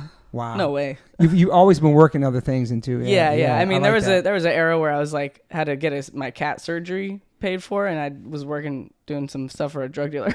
Wow. I'm just like, dude, what? Wow. Yeah, I wasn't like running or anything, but it was a fucking time, you know. Just doing what I can to like get cash. Yeah. I had to pay that fucking bill, and it was like $700 or something. It's expensive. Like that's a lot. Yeah. At that time, I couldn't afford anything. Wow. So you're just working jobs and living in New York. Well, it was just that first job, the graphic design job. Yeah. And then I was doing freelance, but I was also like, I helped a friend move to LA, and like we shared my room, so we were both paying like $300. Yeah, that's good. So I was just kind of like trying to bring the expenses down and like skate and like do freelance, and then was in New York, you know. And then it's like, please God, let me please win the one contest of the year so I can make like some money. You know what I mean? Which was like the top prize is like $30,000. For the men, pretty good, but for fucking the men, they get like 8 of those a year, and like the top prize for the final is like $200K. It's like, wow, you know what I mean? It's like there ain't shit. There ain't shit. Somebody posted the thing about SLS finally like having equal price purse, and I was like, oh my God. I was like, 10 years later, fucking. And then all these people are like, what? Like trying to come at me. I'm like, man, you don't even know the fight. Wow. You don't even know the fight. Like I spoke out about the pay discrepancy, and it kind of got some traction on the outlet broadly. And then the CEO of SLS was like, don't talk about my company like it's bad PR. I'm like, wow. What? Like, yeah. And I wasn't even trying to come for him. Like I was just like, they're like, yeah, are you like so psyched and like grateful to be here and all this? And I was like, yeah, it's kind of sick, but I'm thinking about like the whole dynamic of everything, and it just feels kind of off too. Like, and then and then it became this like, I'm the torch holder for like, and I was just like, I was just being honest about like what I was seeing. Yeah. I don't know. So now it's like almost equal pay for that now? Or? Apparently it's like actually equal. I don't know. Wow. Starting right now, like this year maybe. Yeah. Oh my God. So you're in New York. When you moved to New York, you moved to Manhattan or Brooklyn? I moved to Brooklyn. Yeah. And automatically love it. Just love it there. Dude, yeah. God, I love it. No have to drive, no traffic. It's every any day's an mode of adventure. transportation. Any mode. Yeah, like whatever you subways, want. I know. Fucking subway, bike, walk, skate, I know. car, whatever. It is a beauty. It's one of the best. It's the best city in the world. Obviously, greatest city in the world. Yeah, I love it there. I really love it. I like how living here, it's like you really gotta like plan your fucking shit out. And like LA, I'm like, oh, I need to like go pick up some bread. It's like go outside. Yeah, like, there's like just things are just like easier, more accessible. Obviously, there's like privilege that comes with that. Like I'm in a space now where I'm like able to live there. I don't have to like work a 9 to 5. I'm like working. I'm getting paid to skate, so I get to live a really free lifestyle. It's amazing. Which is fucking. I'm super. You also paid your dues though. Yeah, for many thank you. years. Thanks. Yeah. Yeah, I'm super grateful for the life I get to live there. It's crazy how long you have been in the game, and then now this is finally. You know what I'm saying? It's crazy. Yeah. I'm like, oh shit, peaking at when I'm like gone. I'm like my age, I'm going downhill, but my career's peaking. No, it's crazy though. It's like. Yeah, no, I feel good. I'm like doing my best out here. Skate wise, like body wise. And I feel like that's just you being like, this is me, you know, unapologetically, take it or leave it, you know, fuck this, fuck the Olympics, all this stuff. This is me. And I don't know. I just feel like I don't know, man. It just need to be said and shit need to be done. And now you're fucking thriving. Yeah, I am truly thriving. It's so sick. I'm super, super And you just dropped grateful. your Nike SB? Yeah, so my pro shoe dropped September 23, and it's fucking rad to see because, I mean, when you're a kid and you're especially skating, you're like, oh, this colorway. Like I feel like I remember having conversations with like my friends at the skate park, like, oh, I'd color it like this, and like I've been coloring shoes. You know what I mean? Yeah, your whole life designing these, doing your own thing, and so to actually be able to do it, especially in this era of skating where it's like all corporate brands or mostly corporate brands, like not really doing signature shoes anymore. More like colorways and stuff. It's not a pro shoe isn't like a regular thing anymore as much as it used to be. So I'm just like, dude, fuck, thank God. Like I'm just so thrilled that I get to do that and like design the shoe, design the colors, like every season 2 colors come out, and then during holiday there's 3 colors that come out. It's like so cool. I just get to pick all the colors, like every the first ones are brown and black, right? Yeah, the brown black fucking goes too. They got like a half cab vibe. You're wearing some right now. The black and blue ones are sick. Thanks. Kind of a blazer vibe too. I love that you're skating to Steal My Sunshine, whatever Len. Yeah, that Len song's so good. Sick. I know, such a good throwback to that. And like, that's cool, man. Yeah, it's yeah. exciting. I really like the whole thing for me with that was just like, I'm in a space now that I get to fucking enjoy my life. And I don't have to deal with so much stress and so many hurdles of like the gender and the industry and politics and like my family life and just fucking all kinds of stuff. Stress that was just is everything about just being yourself and being comfortable in your skin. Yeah, I'm in a like nice little pocket where I'm like I can breathe a little bit. And so just being able to skate, like Leo Baker, there's no other fucking bullshit going on. Yeah. Like I'm skating. I like the post-op. I'm enjoying. Yeah. Thrasher part. It's cool. It's so cool. Thanks. Yeah. And thinking back to like I don't know, there's like some nostalgia to like my childhood, like the shit that I dreamed about that's happening now. Like wanting to be pro, like seeing like an Alyssa Steamer pro shoe on the fucking wall at the skate park, at the skate shop, and then being like, dude, I could maybe do that. Yeah. And you know, that song was on the radio back in the day. Like fucking Power 106. You know, so I'm just kind of trying to like shine some light on the part of myself that's like a kid living his dreams. Yeah, you never quit either. No way. Dude, hell no. I just love skating. That's what I'm saying. It's so fun. It's the love of it. It wasn't about the business or the money or the fame and none of that stuff. It was like, you love skateboarding. Yeah, it's true. That's You're really the king true. of manuals. Thanks. I try hard on those. It's crazy. Like, it's like, yeah. Fuck, yeah. Is that one of your favorite tricks? I like figuring out manual tricks. Is that a trick, a manual? I guess it is. Yeah, it's just cruising. Yeah, manual, nose manual. You can do switch, fakie. Yeah. And then it's like all the combinations of that. But I like skating ledges. I like skating manuals. Just getting real tech with it. Yeah. It's kind of like, it's like pick your pick your poison. You're like, okay, I'm gonna jump down these stairs, and like that's gonna be painful, or I'm gonna like spend like 5 years like perfecting this, which is its own kind of like mental excruciation. Yeah. Like where you're just kind of in hell with a trick for so long, but then you finally like get it. And when you finally do, it's incredible though. Dude, yeah. It's a crazy kind of high you can't explain to people who don't skate. Yeah. Like hurting yourself trying, like you said, wrecking a pair of shoes to finally land your first kick flip. Just like hurting your ankle or rolling or just going back and trying it again and again all day. Dude, yeah. I remember like one of my first pretty like severe ankle rolls. I was so fucking bummed. I was like, dude, I'm not going to be able to skate for like 2 weeks. Like now I'm like, 2 weeks, that's nothing. That's nothing. But as a kid, I was like, oh my God. Like I can't do this. What's the worst you got hurt? I tore my MCL one time when I was in Prague. Oof. Another country, that sucks. Dude, yeah, it was pretty hellish. Just getting home was fucking hell. That sucks. I didn't need a surgery because it didn't tear all the way, so thankful for that. And then I fractured my ankle another time, but like I've been mostly just dealing with like ankle stuff, rehabilitation. Yeah. Nothing crazy. Constantly, yeah. Yeah, nothing too crazy. Yeah. So far. I'm still at it, so fuck, who knows? Yeah. What about mini ramps? Skate mini ramps? Dude, I suck at it. I'm so bad at it. As soon as there's like any lick of transition, I'm like, I don't understand. Okay. I'm like fucking horizontal surfaces. Not even grind, nothing like that. Yeah. I mean, yeah, I got a little bit of game, but like, it just, I feel so foreign. It's like a cat going in water or something. Yeah. I'm like a flat ledge. I'm like, I will slide across that whole thing. But like the mini ramp, I'm like, whoa, like get to the coping, and I'm like, ugh, like I don't know. Wow, you never wore pads, probably, right? Skating? No. It's crazy. No, you know what though? I found these on my like Nike Elite account. The Elite account, I got these underwear. They're made for goalies. They're like padded underwear? A little bit padded on the hips. Sick. I'm like, dude, those are mine. I'm getting those. Yeah, I love them.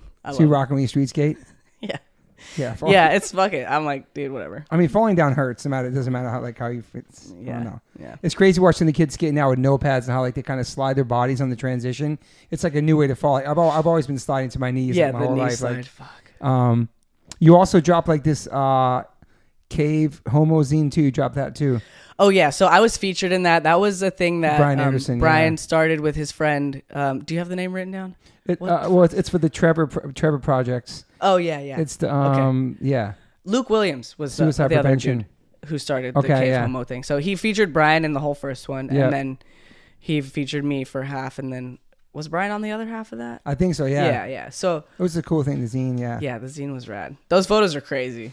Because I was still like, just like, yeah, do whatever. And there's like some weird like makeup shit going on. It was fine. Like I was like, it's queer and it's like art, so I'm down for it. But I was like, I probably wouldn't let that kind of thing happen now. Yeah. You know what I'm saying? But you know, for the love of just fucking art and like queer shit, I'm like, yeah, fucking do whatever. No, let's all get creative. I'll be your like, I'll sit there and let you do whatever you want. Somebody had a quote in your doc. I forgot which person it was, but it was like, shooting apart is like having like a baby for the last 3 years, a terrible pregnancy or something like that. That was a quote from the doc. Like just filming. I think Alex maybe said that. Yeah, just filming those parts is so gnarly. It's just like yeah, and they just never stops. Like I put my it was like Spitfire part came out, then I went right into the Nike part, and then now I'm working on a new one. Yeah, which I'm like I don't even know where it's gonna go yet, but I think it's probably gonna be for my new brand. Okay. So I'll probably use it for that. Yeah. So the filming never stops. Yeah, never stops. But that's like it's more about clips and not competitions. I like that too. It's just like you're out there filming and.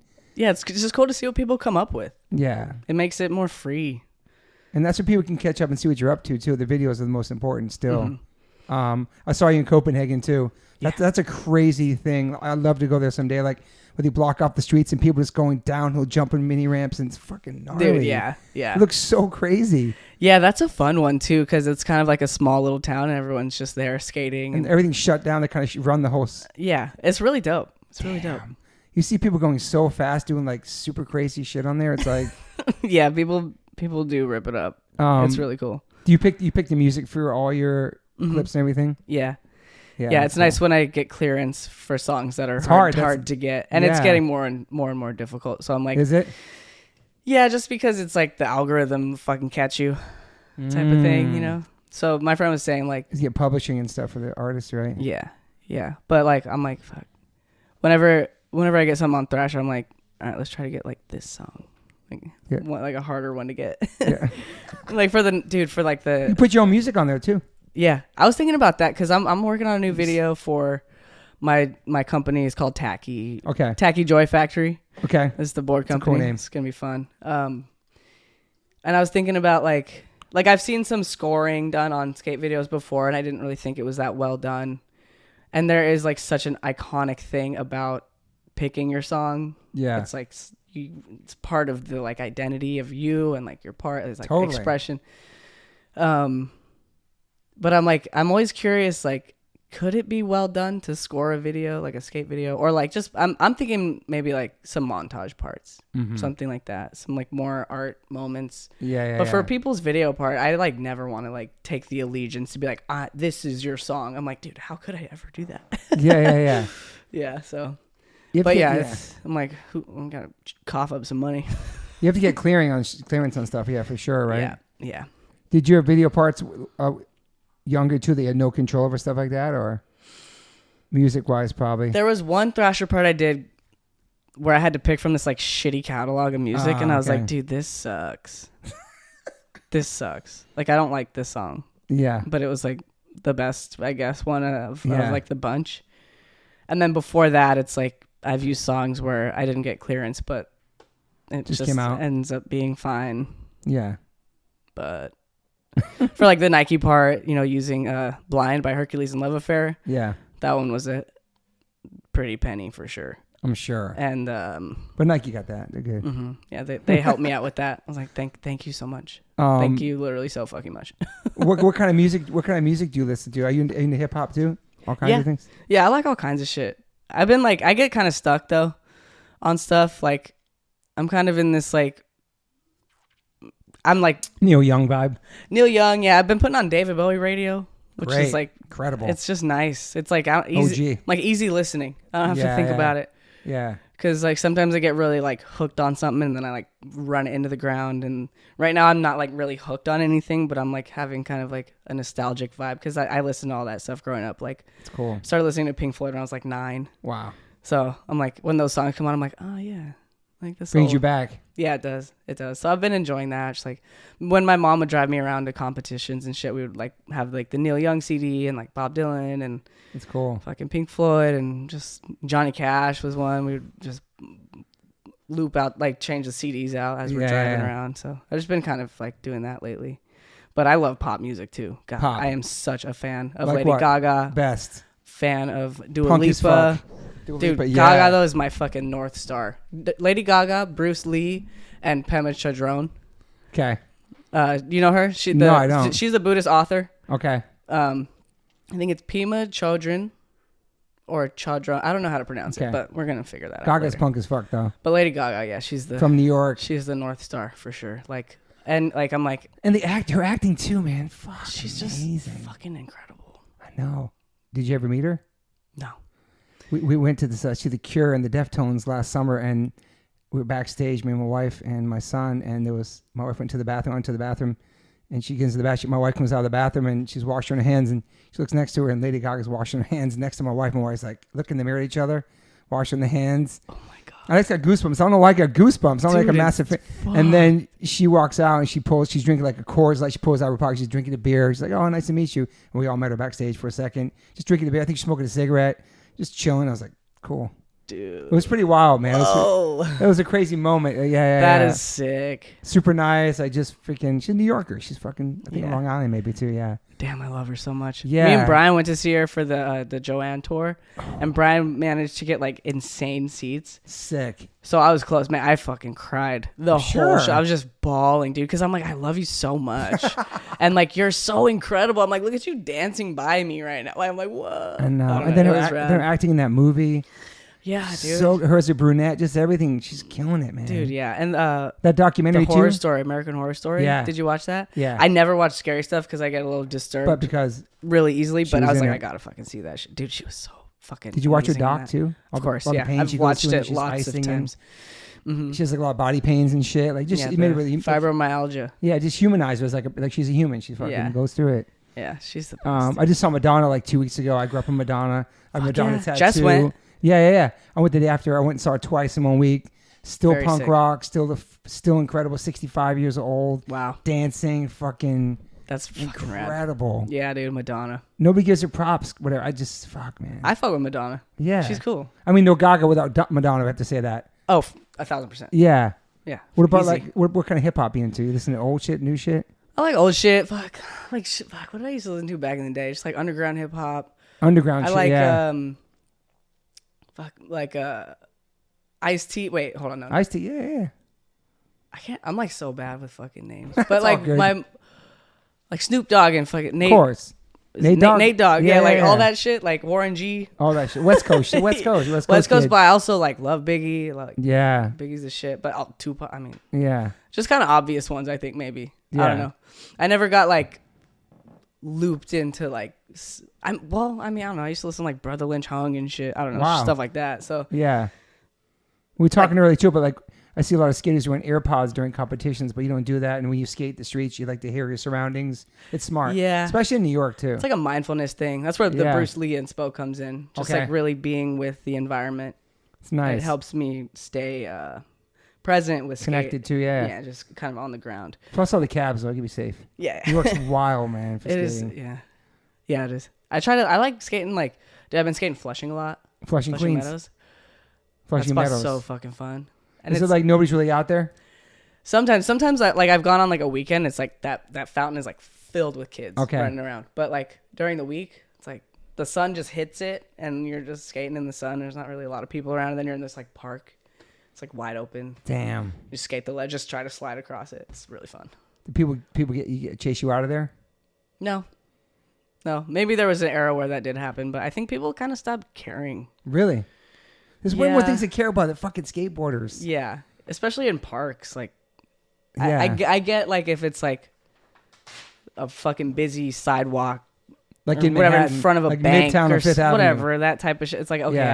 I get getting kicked out of that, but like in a park, like Yeah. who cares? So yeah, I haven't dealt with much of that, which is nice. Yeah. It's nice. We were talking too before the pod about sobriety too, and I remember reading some things that were maybe it was in the doc about how for you before you would be able to come out and be yourself, you would party maybe in college, and that's a way you kind of be free, party with people, and like kinda get it out. Yeah. There was an era. It wasn't really linked to being in college because I was actually already working by then. Okay.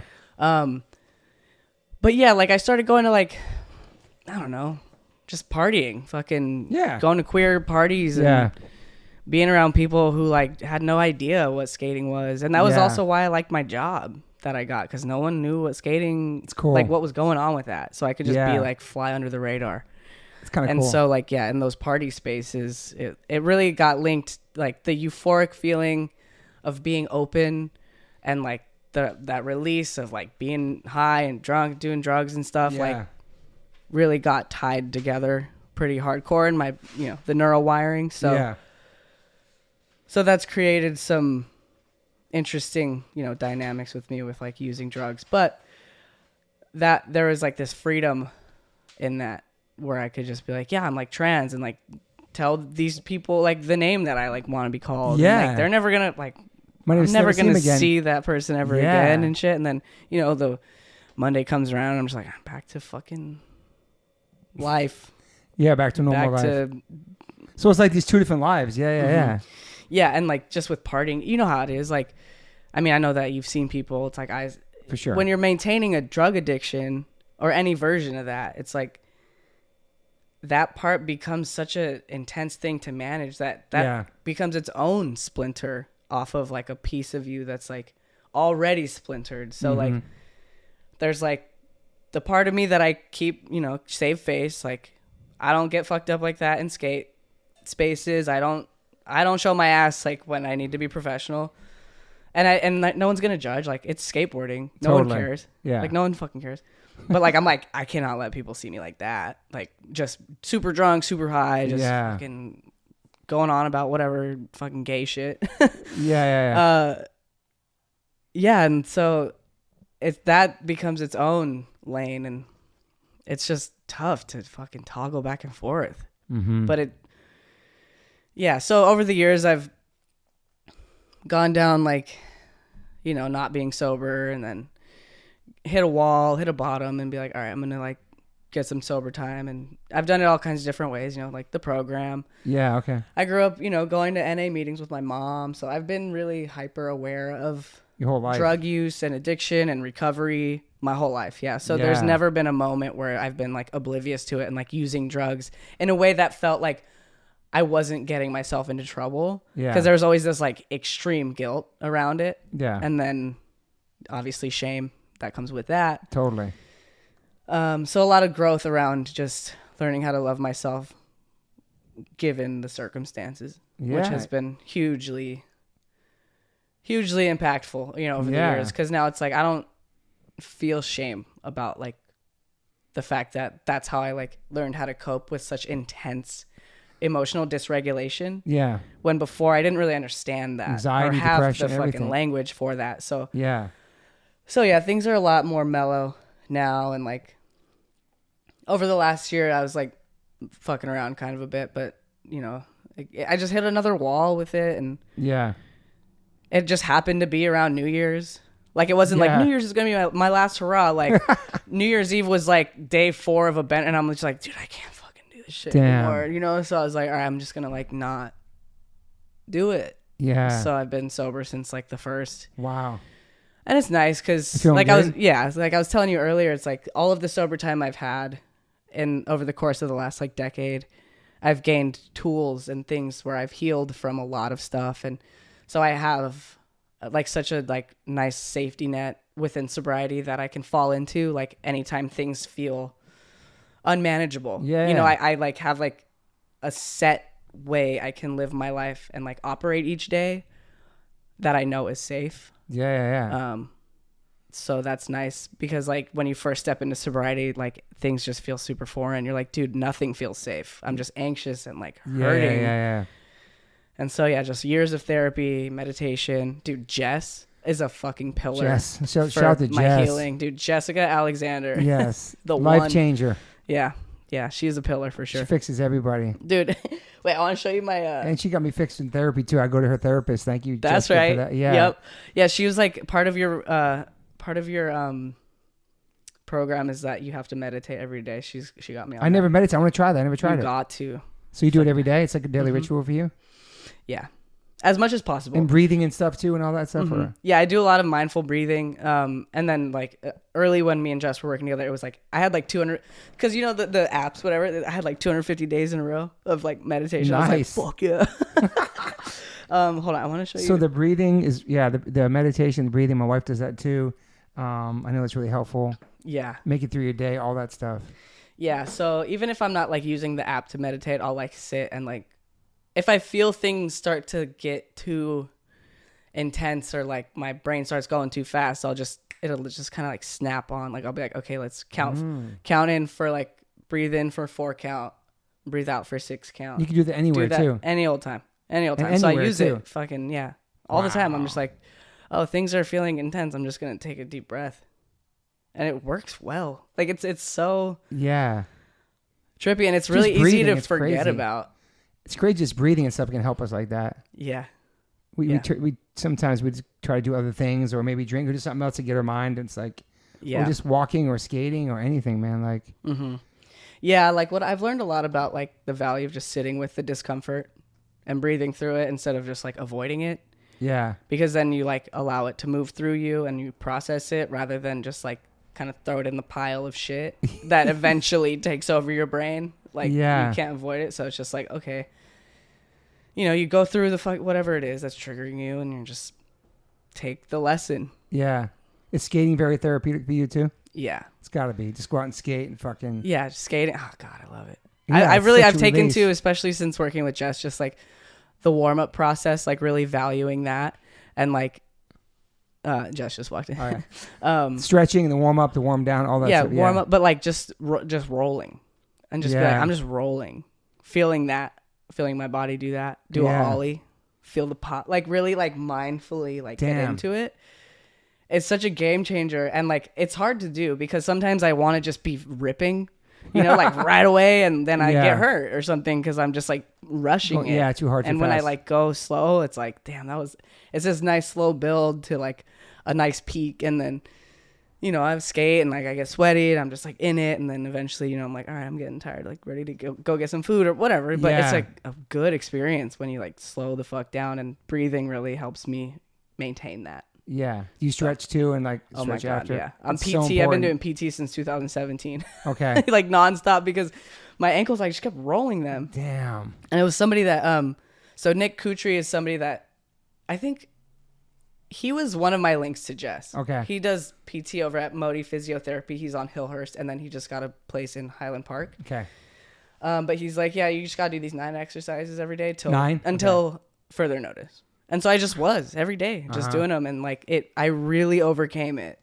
And now I'm like, awesome. I have to do PT. I'm like, if I don't do PT, like I'm going to fucking die. So it's every day I'm, like, something. obsessed, Yeah. Every day something. Every day something, yes. And you pretty much skating every day too?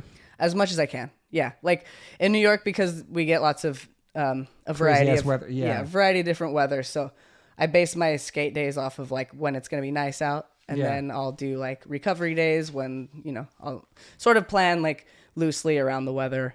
Like, oh, these 2 days will be nice. So I'll like work on some stuff, like some admin bullshit this day, and fucking do the gym and whatever. And then these days I'm going to go hard. So I'm going to like eat really good leading up to it, Yeah. like mentally prepare for that day and like physically prepare, versus LA. It's hard to wrap your head around because every day is just nice. I know. And so I'm like, I know. I got to get out there and push. And I'm just like kind of run it into the ground. But the weather changes drastically in New York too, though. Yeah, it does. It's like snowing one day and it's super sunny the next day, and it's like Yeah. Even when it's cold, like when you see the sun, like the sun's out and you're like, damn, I'm gonna skate. I know.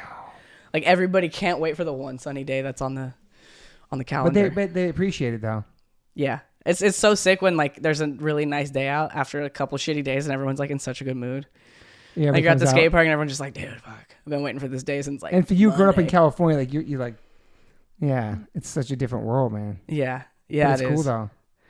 I love it. I value those nice days because that's when I'm really like present with that. It's a nice day and I'm like, I'm gonna fucking skate today. Like I'm gonna like do my best out here.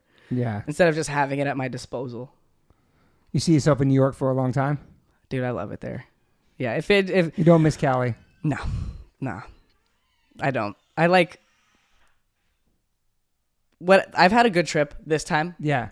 And I'm like, if it was a circumstance that like really made sense Yeah. for me to come back here, I'm like not like a hard no, but Okay. I'm just happy in New York. Yeah. And like you have a good crew out there, before I lived there, I didn't even really know. I'd never experienced being happy where I lived.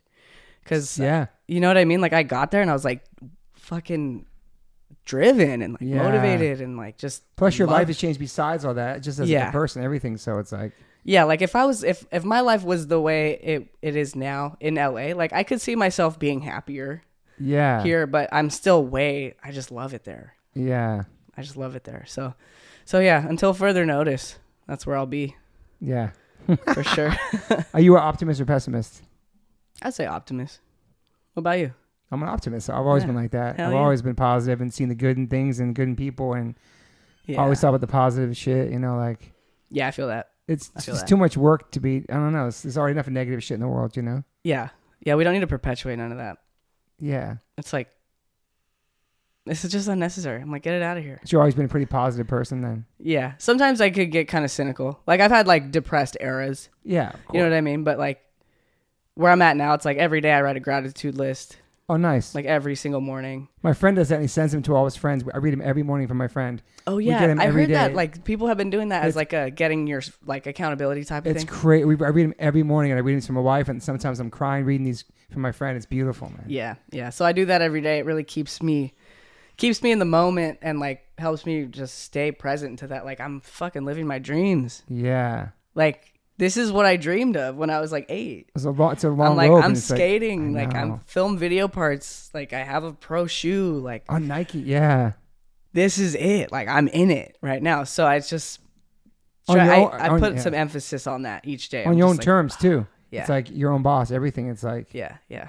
So I'm very, very grateful. What was the last real job you had? It was the one, when you were 19. Was that the last kind of real job?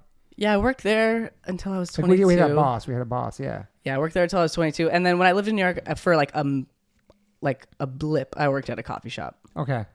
with me and Alexis. Oh wow. But nice. you know, she's always like doing art and stuff on her computer at coffee shops. I was like, hey, do you want to work at a cafe? And she's like, I'm already working at one. I was like, no, like, be a barista. And so me and Alexis worked there for a little bit because we were like, we want to like make the latte art or whatever. Dude, you're a barista. That's sick. Dude, it was fun. It was fun, and I opened, and I'm a morning person, so it was like, fucking like take the G down to and then the F up to East Broadway every morning, like 4 o'clock in the morning. Wow. Yeah, reading a book or like listening to some class. So you wake up early. I love the morning, dude. Yeah. You go to bed. You go to bed early though. Oh yeah, Like man. what, like 9 I o'clock? like get so excited for bedtime. I'm like, dude, yes. So how early? Usually around 9, 10. Okay. Yeah. Good sleep. Yeah. Yeah. So important, sleep. Dude, yeah. I mean, I was struggling for a long time, and I have some like sleeping pills that help me. Like, they're not psychoactive though, but they're like, it's like trazodone. Like there's like safe for dogs and shit. Okay. So when my cortisol was just fucking out of control, like I was sleeping like maybe 2 hours a night, Yeah. but I'd be always so tired. You know, Is that the hormone stuff? that's cortisol is the stress hormone that like fucks up your sleep. Okay. So I've like since then, like I really put a huge emphasis on regulating my sleep. So things are a lot better now. Yeah. But if I don't take my sleeping pill, then I always wake up at 3:30 and then 4:30. But I'm able to like fall back asleep. But then I don't get that much deep sleep. But then sometimes I'm like, I just need to take like half of my sleeping pill, and I'm just gonna fucking Those out. just actually sleep. And plus, you're not watching really TV. So you don't really watch TV or stuff like that. Nah. You have It's a TV, just quiet. You have a TV at your crib though.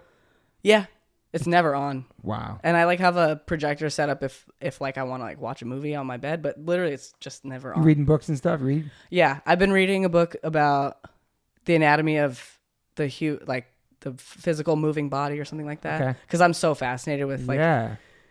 just like the work Jess does, and like as I learn about physical therapy and like my body and shit and like muscles and all this stuff, I just find it super fascinating. So I read a lot about that. I have pretty much just like all self-help books. Like honestly, the whole wall is just like fucking the whole self-help shit, and then like all the Pema Chodron books that fucking changed my whole shit up. Okay. My whole mentality. What is that for listeners? What is that? She was on the Holy Trinity. Okay. I was saying, so Lady Gaga, Pema Chodron, and Bruce Lee. So her stuff impacted my life in a way that I'll like never be the same. I love her stuff. It's just Buddhist literature, and like Buddhist teachings, and like it just boils shit down to like such a simple way of looking at it. Okay. At life that like it's palatable. I don't know. It's it's just like being human means like it's just inevitable that you're gonna suffer. Mm-hmm. So just sit with everything all at once and just be alive through it. Yeah. Yeah. So I'm like, all right, let's fucking feel the feelings. Let's do it. Instead of like, like one of the things that she talks about in the book that I just thought was incredible was thinking of like distractions as like babysitters for like, so like you're scrolling or you're like, oh, something stressed me out. Like I'm going to like fucking get a beer. Like that's all like babysitters for the feelings that you're not feeling. Basically. Gotcha. Yeah. Wow. Okay. And then I'm like, oh, like I just gotta sit there. Like I gotta babysit it. You know what I mean? Like I don't know. I just thought that was really fascinating. Like a really fascinating way to think about just maturely like being with your emotions and behaving in a way that's like not gonna perpetuate harm for yourself. Yeah. You know, so like actually just digesting them all and taking them in and. Mm-hmm. Are you scrolling a lot? Are you on social media a lot? Dude, I love scrolling. My algorithm is like it's like PT workouts, it's like recipes, and it's like so many memes, and it's Lady Gaga. That's it.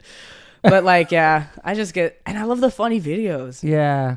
But there was a minute I read a book called Digital Minimalism. Okay. By this dude, this author's name's scary in reality. Yeah. Yeah, Cal Newport. He's the author of it. And that one was fucking a game changer too.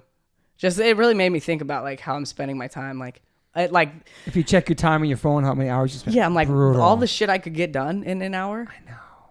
Or I could sit there and like. So I'm like during the daytime, I'm like pretty mindful of it. Try to like, but when I take a little break, like I'm just like, I don't know, fucking look at Instagram because I need a lot of breaks throughout the day because I just get super tired. I get sleepy. I was telling you earlier, I was like, like out of nowhere, my eyes will just start watering, and I'm like, all right, I'm having like a sleepy phase of the day. You can sleep anywhere? Yeah, I take little power naps. Me too. It's so good for you. I love it. Like what, 10, 15, or 20? Yeah, I'll set a timer for 30 minutes, and then I always wake up 5 minutes before. After that, if you go past that, you're kind of groggy for the day, though. Like, Yeah. up till 30 is pretty good. Yeah, even if you don't fall asleep, you sit there like in silence, or like lay your head down, and like just anti-stimulation for like 25 minutes. That's a boost. I know, it's just You get hard to the be off boost the right phone. there. It's so addicting and so fucked. God, I don't know, like boot that shit out. Do you check messages? You check your DMs? I sometimes. Yeah, like I mean, I really only care about like the memes I get from Jess and shit. Okay. I like to send memes So you're not around and stuff. I don't respond to like You everyone. don't respond to messages? I send a lot of memes around though. It's Okay. fine. What about comments? You talking to people or anything? No, never. Never read the shit, none of that stuff, right? God, no. There's so much fucking hateful shit on there. I'm like, I'm not trying to like just walk into a fire. Yeah. I'm having a good time. I don't need It's so true. Like, it's like even opening my email sometimes, I'm just like, dude, get anxiety opening up. Like, oh shit. Yeah. like, what am I gonna find in here? Yeah, like, it's usually fine, but like sometimes it's like, it's like, true. I don't The wanna think phones about are that. just, it's like a necessary evil for like promoting stuff, and yeah, but there's a lot of dark shit on there, man. yeah. Yeah, and just like when you zoom out on like just the fact that we have access to all this shit, and like any old fucking idiot can post any old thing And say anything they want. It's just like, it's like weird. I know. It's weird. And there's like no boundaries. Anybody can talk shit to anybody. Like any stupid ass fool can just be like, blah, blah, blah. And no like, repercussions, really. Nothing. Because it's a private account or some fucking dumb shit. Yeah. Nobody's going to say nothing to your face. Super Say to you harmful. online. Super harmful. But then there's like, I mean, it's on the flip side of the coin. It's like lots of positive. You know what I mean? There it's is some positive shit. It's just extremes, Yeah. I think. Yeah. And I don't know if we need those extremes, to be honest. But they're there, so whatever. We're just going to fucking scroll away, baby. Are you still going to therapy? Oh, yeah. I had therapy before this. Oh, nice. So therapy for life. Forever and ever. Okay. Yeah. It's the best. Yeah. Yeah, I've had my therapist now. Like when I went in there, I was like, all right, I'm in here because I'm addicted to cocaine, and my career is like, the emphasis is like on my gender, and I need to come out, and I don't know what's going to happen with that. And we started together in 2018. Wow. Yeah, so man, I love her. That must be. I love my therapist. Conversation must be. Yeah, like all the different conversations up to this moment. Yeah, the amount of sobriety time I've had with her, and and then like going back into partying because I'm like, oh, I feel good, and then I'm like, well, now things aren't going so well. I don't know. Just she's been with me through a lot. Yeah. So I really just value that. It's important. That relationship. Yeah. Sorry, is your necklace say pop star? Oh yeah. So my girlfriend, sick. She got me the one that says Leo. Yeah, it's so cool. On it, and then for Valentine's Day, she got the pop star one. So good. For like the music fucking thing. I want to see you play a show. Dude, I'm down. I gotta fucking. You gotta play a show. I gotta do that. I'm super. It's a whole other high and whole other release and whole other everything. I'm like, so. You down. know that because you play, but being in front of a crowd, it's like. Yeah, and I get it too from like competing. Like that was something that didn't really bother me about competition. Like a lot of people would ask me when I was a kid, like, does being in front of that many people? Yeah. But I get like a certain kind of energy from it where I'm like really locked in. Like an actual, like a high or something. Yeah. Somewhere I'm like just fucking. I know what I need. I don't know. It's like a certain level of flow. Yeah. Where I'm just fucking in it. It's the politics and shit around it that make it miserable. But that's the same thing. The performance aspect of it, I'm like, dude, bring it on. Yeah. I'm like, I wish more people could see. Yeah. Like I've been working on this fucking my whole life. Like, check it out. There's so many similarities. We've been saying it's about the same as the music industry too. Like the managers, the record label is not making the money, and the politics and make you try to mold you a certain way. It just sounds like skateboarding. Same kind of thing. Yeah, it's all and just you just like, want to make the art because you love it. You know? Yeah, you keep zooming out on it. You're like, okay, this beautiful thing, skateboarding or music or whatever art craft has an industry. And that's uncomfortable. And then you zoom out and then there's like a bigger umbrella like, oh, this is kind of all like in the cogs of like this capitalist machine. And then you like zoom out even further and then it just gets like ugly. Like not to like, I mean, maybe that's a pessimistic way to look at it, but I don't know. There's a lot of beauty in it, but then just a lot of shit gets diluted by like just the fucking system that we live in. Whatever. It's like, it is what it is. Do you feel like it's a safe place now, skateboarding for everybody? More inclusive now in the past couple of years? Yeah. I think that like, especially with the way the conversation's going and like, honestly, I think there's like some shithead groups like anywhere. Totally. And over all of the course of all the years, right? Yeah. But like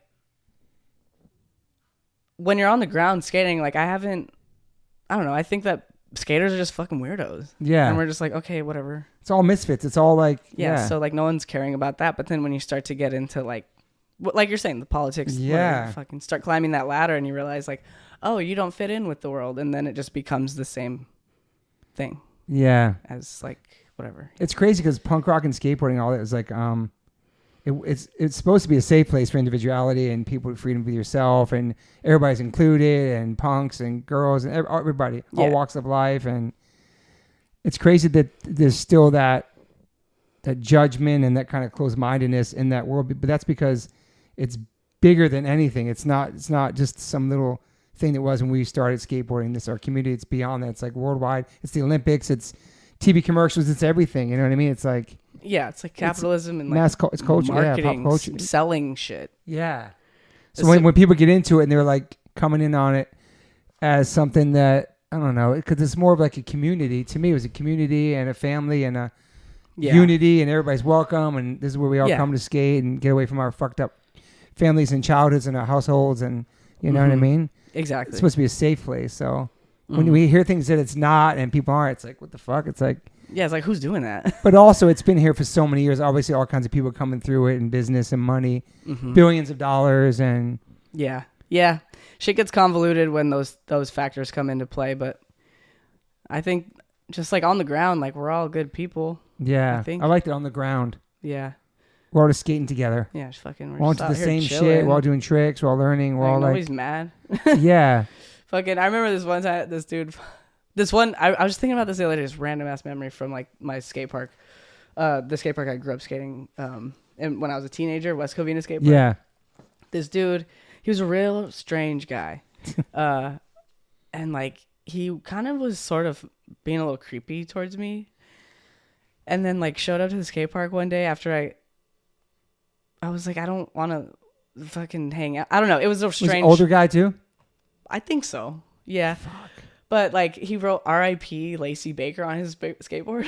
Like came back and then all the homies were like, get the fuck up out of here. Like, what the fuck? Like had my back and shit. It was weird, dude. I was like, am I gonna like get murdered?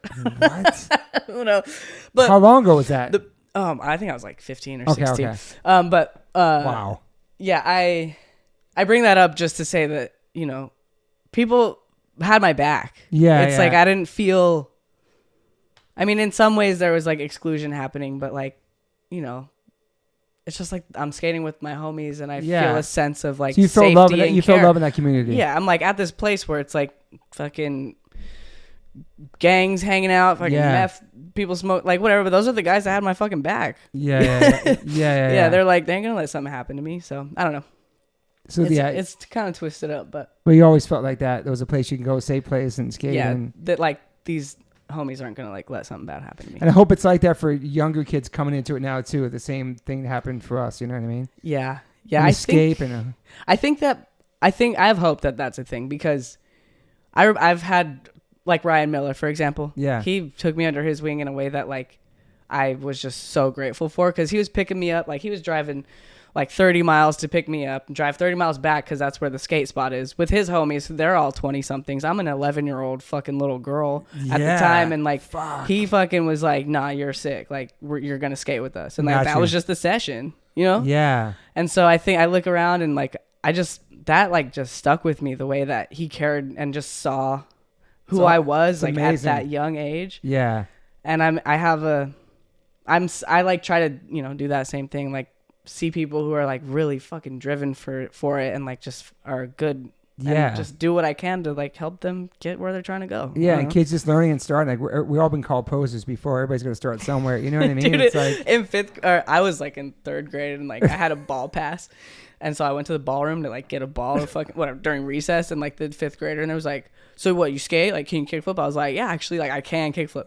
It's like, are you a poser? I was like, dude, I don't even know what that is. I was like, no, what is that? Wow. I was like, you'll see. You'll fucking see. It's funny. Everyone's like, no, you can't. Like, because I can't prove myself. I'm like a little fucking kid. That's fucking funny. It's so funny. It's funny you said like, yeah, you're 11, but you're skating with these older kids. It's funny, like, it's almost like age doesn't really matter when you're skateboarding because everybody are big kids. It doesn't matter how old you are. Everybody's still doing tricks and like. For sure, there was a meme that was circulating that was like, who was on the session today? And it was like homeboy that's like in his 40s, me like whatever 20 somethings, and then like the 8-year-old new kid. But like, we all just skated. Yeah, I love that. But it's so true though. Yeah, it is like that. I remember Lisa Whitaker. She was picking me up all the time because she had a video part come out in like 1994. Mm-hmm. That you should definitely watch. Okay. She's the best. I fucking love her. She started me out skateboards. Okay. She filmed the whole video Getting Nowhere Faster, which was presented by Element, but it was like maybe one of the first all like girl skate videos. Okay. Like that's where I saw Vanessa Torres, Amy Carone. Was that the Meow? Was that the Meow thing? Nah, this is pre. Okay. So I saw that when I was like 10, maybe 11. Sick. Okay. 11, maybe 11. Yeah.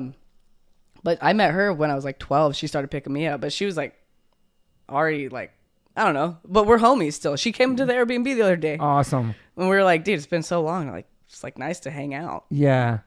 That's the thing about skateboarding. Yeah, it's everybody. It's the age is like you can still watch Tony Hawk skate, fucking killing it. Caballero and Christian Asori and these dudes like fucking still pushing themselves and doing crazy ass tricks. Yeah. It's insane. Yeah, we all out here for the love of it. I don't know. I mean, to end it like that, I mean, you've been in this from the jump for the love of it. It wasn't about the business and the sponsorships and all that, but I'm so happy for you that you're in a good place.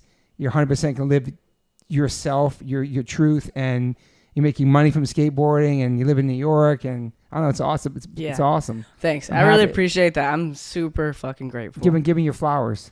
Yeah. Yeah. I'm like, thank you. No, it's awesome. And your doc was so moving, and I appreciate you being here. And shout out to Jessica for connecting us. And I'm just stoked to see what you do next. You have a new skate brand and doing some new clips. So what else is next for you? Yeah. So right now I'm like hitting it hard, making this new company come to life. Things with Glue sort of phased out. Yeah. And now I'm going to do a solo project now, just like my own board company with no partners. Awesome. But I'm going to work with other people, but it's just going to be like my fucking brand. Some collabs and stuff like that. Yeah, collabs, and then I'll like have people help me manage the brand and stuff. But as far as like creative direction and ownership, it's like it's you. I don't have to worry about, decision making apart from my own. Yeah. So I'm excited about that. I'm like working out, building the team out right now, which is super fun, and it's nice to just be making art.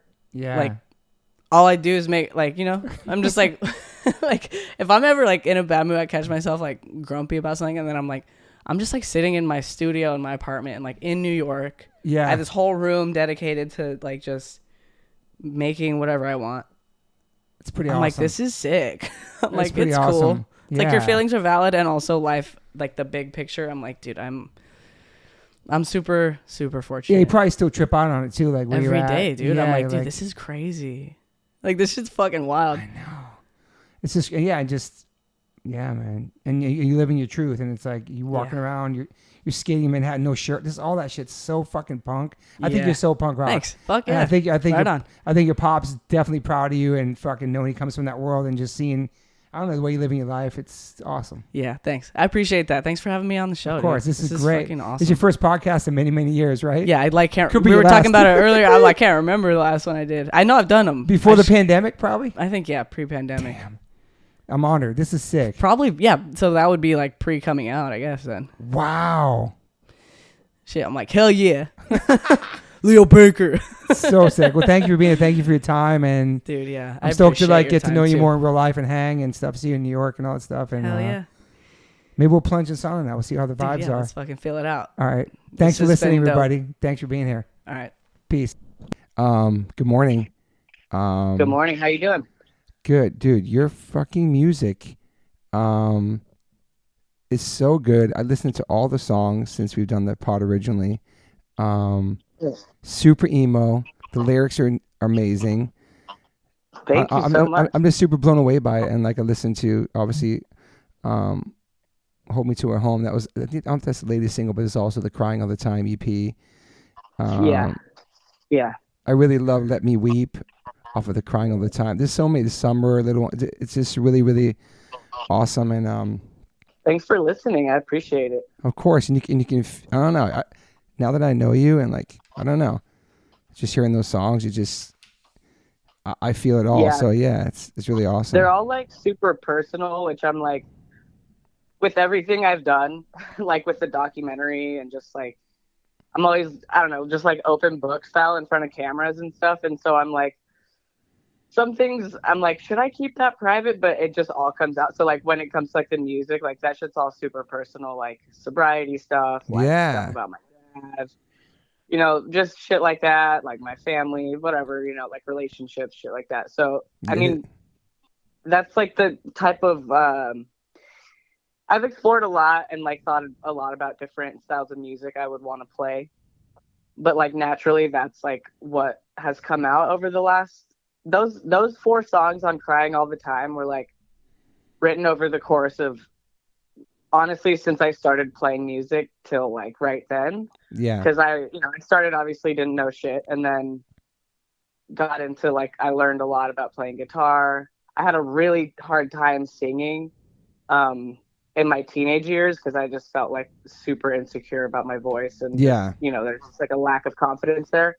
But I took some vocal lessons, so I was able to actually finally sing those songs. Yeah. And I work with an awesome vocal coach. His name is Felix, and he has his like dissertation in like trans voices and just shit like that. So he's like a doctor of voices and is also trans. I love him so much. That's amazing. And I still have sessions with him. He's like, we had a session earlier this week, and like now I'm working on like moving into more like my modal voice, which is like coded more male, I guess, according to Felix. And like up to that point, I had been singing in like, just like in the voice that I had, which was like AFAB, like assigned female at birth. And like, it was really, really nerve-wracking to like put that music out because I just don't want to be perceived that way. Mm-hmm.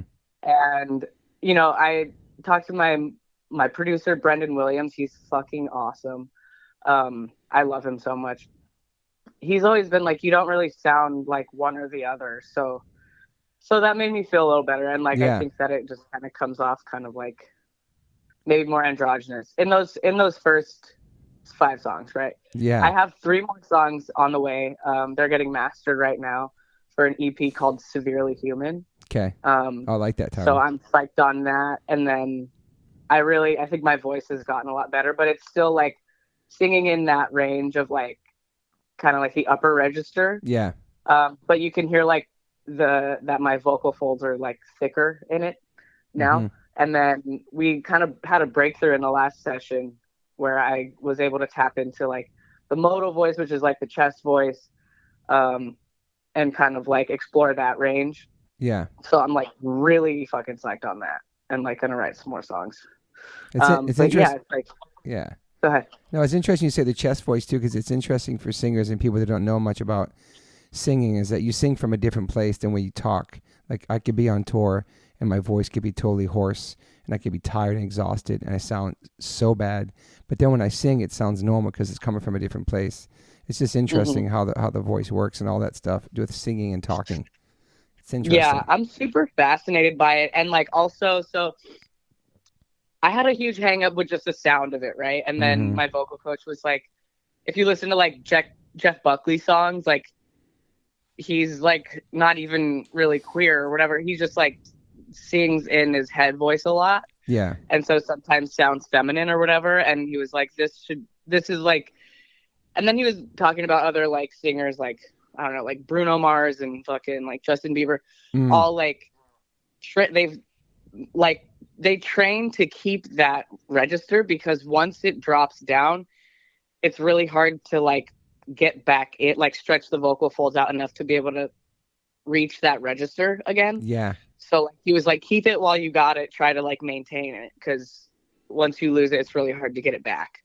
That's crazy. Whatever. So that was like fascinating. And then the other thing he told me, which I was like, that was kind of like fucking turned on the jets for everything. He was like, training your voice is like training any other muscle. So like when it comes to like doing PT and like working with Jess and stuff, like seeing a difference in like my skating because of the work that I do with her. Yeah. I'm like, oh, I could just apply those exercises and that like mindset to singing and then like get my voice strong. So 100%. that made me feel like I'm a fucking jock singer now. But it's really fucking fascinating that you can just do it. And then he also told me, like, because a lot of people say, like, oh, like, I'm tone deaf or whatever. Like, a lot of people think that they are. But he was like, actually, like, only 4% of the world population is tone deaf. So, like, I thought that was super interesting. That is interesting. And it made me feel like, yeah, you could know what, like, anyone can sing. And, like, once you start to feel it, how your body works and, like, I don't know, the physicality of it, it's like, makes it feel way less daunting. So I'm just loving that. Yeah, it's awesome. And those songs, they gotta be definitely therapeutic for you too, to write about all that stuff and just get it out and sing about it. And yeah, for sure. But you've yet to perform live whole yet. Life on display. Yeah. But I mean, it seems like you are very open book and sharing your life and everything like that too, which is it's brave, it's awesome, and it's also probably stressful at times too. But also you're out there. It can be, but just like, I don't know another way to be, so I'm just like, all right, we're gonna fucking send it, I guess. Yeah. Do you one thing too in the conversation we had about your dad, Marshall in TSOL, the album for the listeners was called Strange Love, and that was 1990 that came out. My question was also, did you ever get into punk rock because of that, or listen to other types of punk rock music because of TSOL, or no? No, because I didn't really know, like I knew he was in the band, but I didn't explore that music. Like, let's see. Like, I definitely like have a history of loving like rock and roll, and of course. I think that came from watching skate videos, and like my influences, like my friend Evan, and like his mom was like obsessed with Ozzy Osbourne, and I like became obsessed with Ozzy Osbourne at like age 10. Wow. And like Black Sabbath and like the Doors and all that shit I got introduced to super young. And my mom also was a rocker, so like it was just kind of always in the, like, I don't know, ethos of my world. Yeah. And then my sister and my brother are super into punk, so like, I would like, me and my sister, she would like show me some shit or whatever, like I'd hear her playing it and like get into it or whatever that way. So yeah. It wasn't specifically from TSOL, but it was like in the DNA of for sure my world. So I guess in a sense you could say it like that's part of it. Yeah, I think you told me it's like in the fabric. Yeah, I think you told me too. I think maybe it's off the pod about at a contest or somewhere, but TSOL were playing later on. Yeah, dude, it was fucking crazy. It was at the 2009 Skater of the Year Awards in San Francisco. Yeah, and I drove up. So like me and my best friend at the time, like I had just got my driver's license, and we like wanted to drive somewhere, and we're like, oh, like we could drive to San Francisco because the SOTY Awards. And then I was like, all right, I'm down. I didn't really know like anything about what was gonna happen. Yeah. Like I didn't have like I wasn't paying attention to like what was gonna happen at SOTY. I was just like, yeah, fuck it, let's go. We can skate and then like go hang out and be around whatever other skaters, I guess. But we overheard somebody like. Sorry, I'm giving Carlos water right now. All good. He's my dog. Hi, Carlos. All right, buddy. Here you go. So we drove up there, and then like the night, like the first night we were there, we were at a bar where like other people from the event were at, I guess. And we overheard somebody say that, oh, like, did you hear TSOL is playing? And then my best friend was obviously aware of like the situation. Yeah. And we both kind of just looked at each other and we're like, dude, what? so that was a trip. And then like that whole like journey at SOTY kind of changed because I was like, dude, what the fuck? Yeah. Like I just happened to be here during this. It was a total like coincidence. And then after the show, like I went up to the guardrail or whatever, where like there's like the stage, and then like the side of the stage has a rail, and then there's like a security guard sitting there. Mm-hmm. And I was like asking him, like, please, can I go back and talk to that guy? Whatever. I was like, that was like, I didn't even know which member of the band he was, but I was like, I know that guy's in the band and I really need to talk to him. Yeah. And he didn't want to let me in. So I just like took 2 steps to the side and was like, excuse me. And he came over, and wow. It ended up being, fuck, I honestly don't even remember. But like knew my dad, and Wow. we just went out on the sidewalk and like talked for a long time. Yeah. And I was It's just like amazing. really blown away that I just randomly crossed paths with a person who like played music with my dad and So fucking cool. I know, it's was awesome. like, whoa. Like he was like fucking whoa that I was there too. Like, so Crazy. that was a trick. Yeah. I think it was the lead singer, and I know that there are or were two TSOs, and I can't Yeah. remember. I was a little faded that night, so it Jack could have been Grisham. Joe or Jack Grisham. Might have been Jack Grisham. Yeah, I think so. Yeah, so that was like a fucking trip, but That's cool. yeah, just weird shit. And then like I remember Googling a lot. Like there was an era where I was like really obsessed trying to like fill a hole. I think of like just like learn stuff about like wanting to get to know my dad. Yeah. Because we didn't spend time together ever really. And like he was in another band called Jimmy and the Mustangs. Okay. And so I was like lurking around on the internet. I found the Jimmy and the Mustangs website, and there was a contact thing. So I just was like sent an email like, I don't know who this is going to reach, but I just wanted to reach out because Marshall Roner is my dad. Wow. And I'm just curious if whoever gets this email might know him or something. Yeah. And then so Jimmy, he's the lead singer, hit me back like right away with like the same story that I get from like everybody. That's like, he was so fucking talented. Like all the shit, like everyone says this, it's like a consistent thing across the board I hear about him. Yeah. And then sent me like a photo of him playing guitar and shit, and was just like really psyched that I reached out and whatever. So like, yeah, eventually there was a moment where I was like, I can't keep learning stuff, because I realized I was like, this fucking void is never gonna, it's like a bottomless pit. Yeah. Just like what I want is my dad to be here. Exactly. And to like have a dad. Yeah. So like I was like, all right, I gotta like step away from this for the foreseeable future. And then fast forward like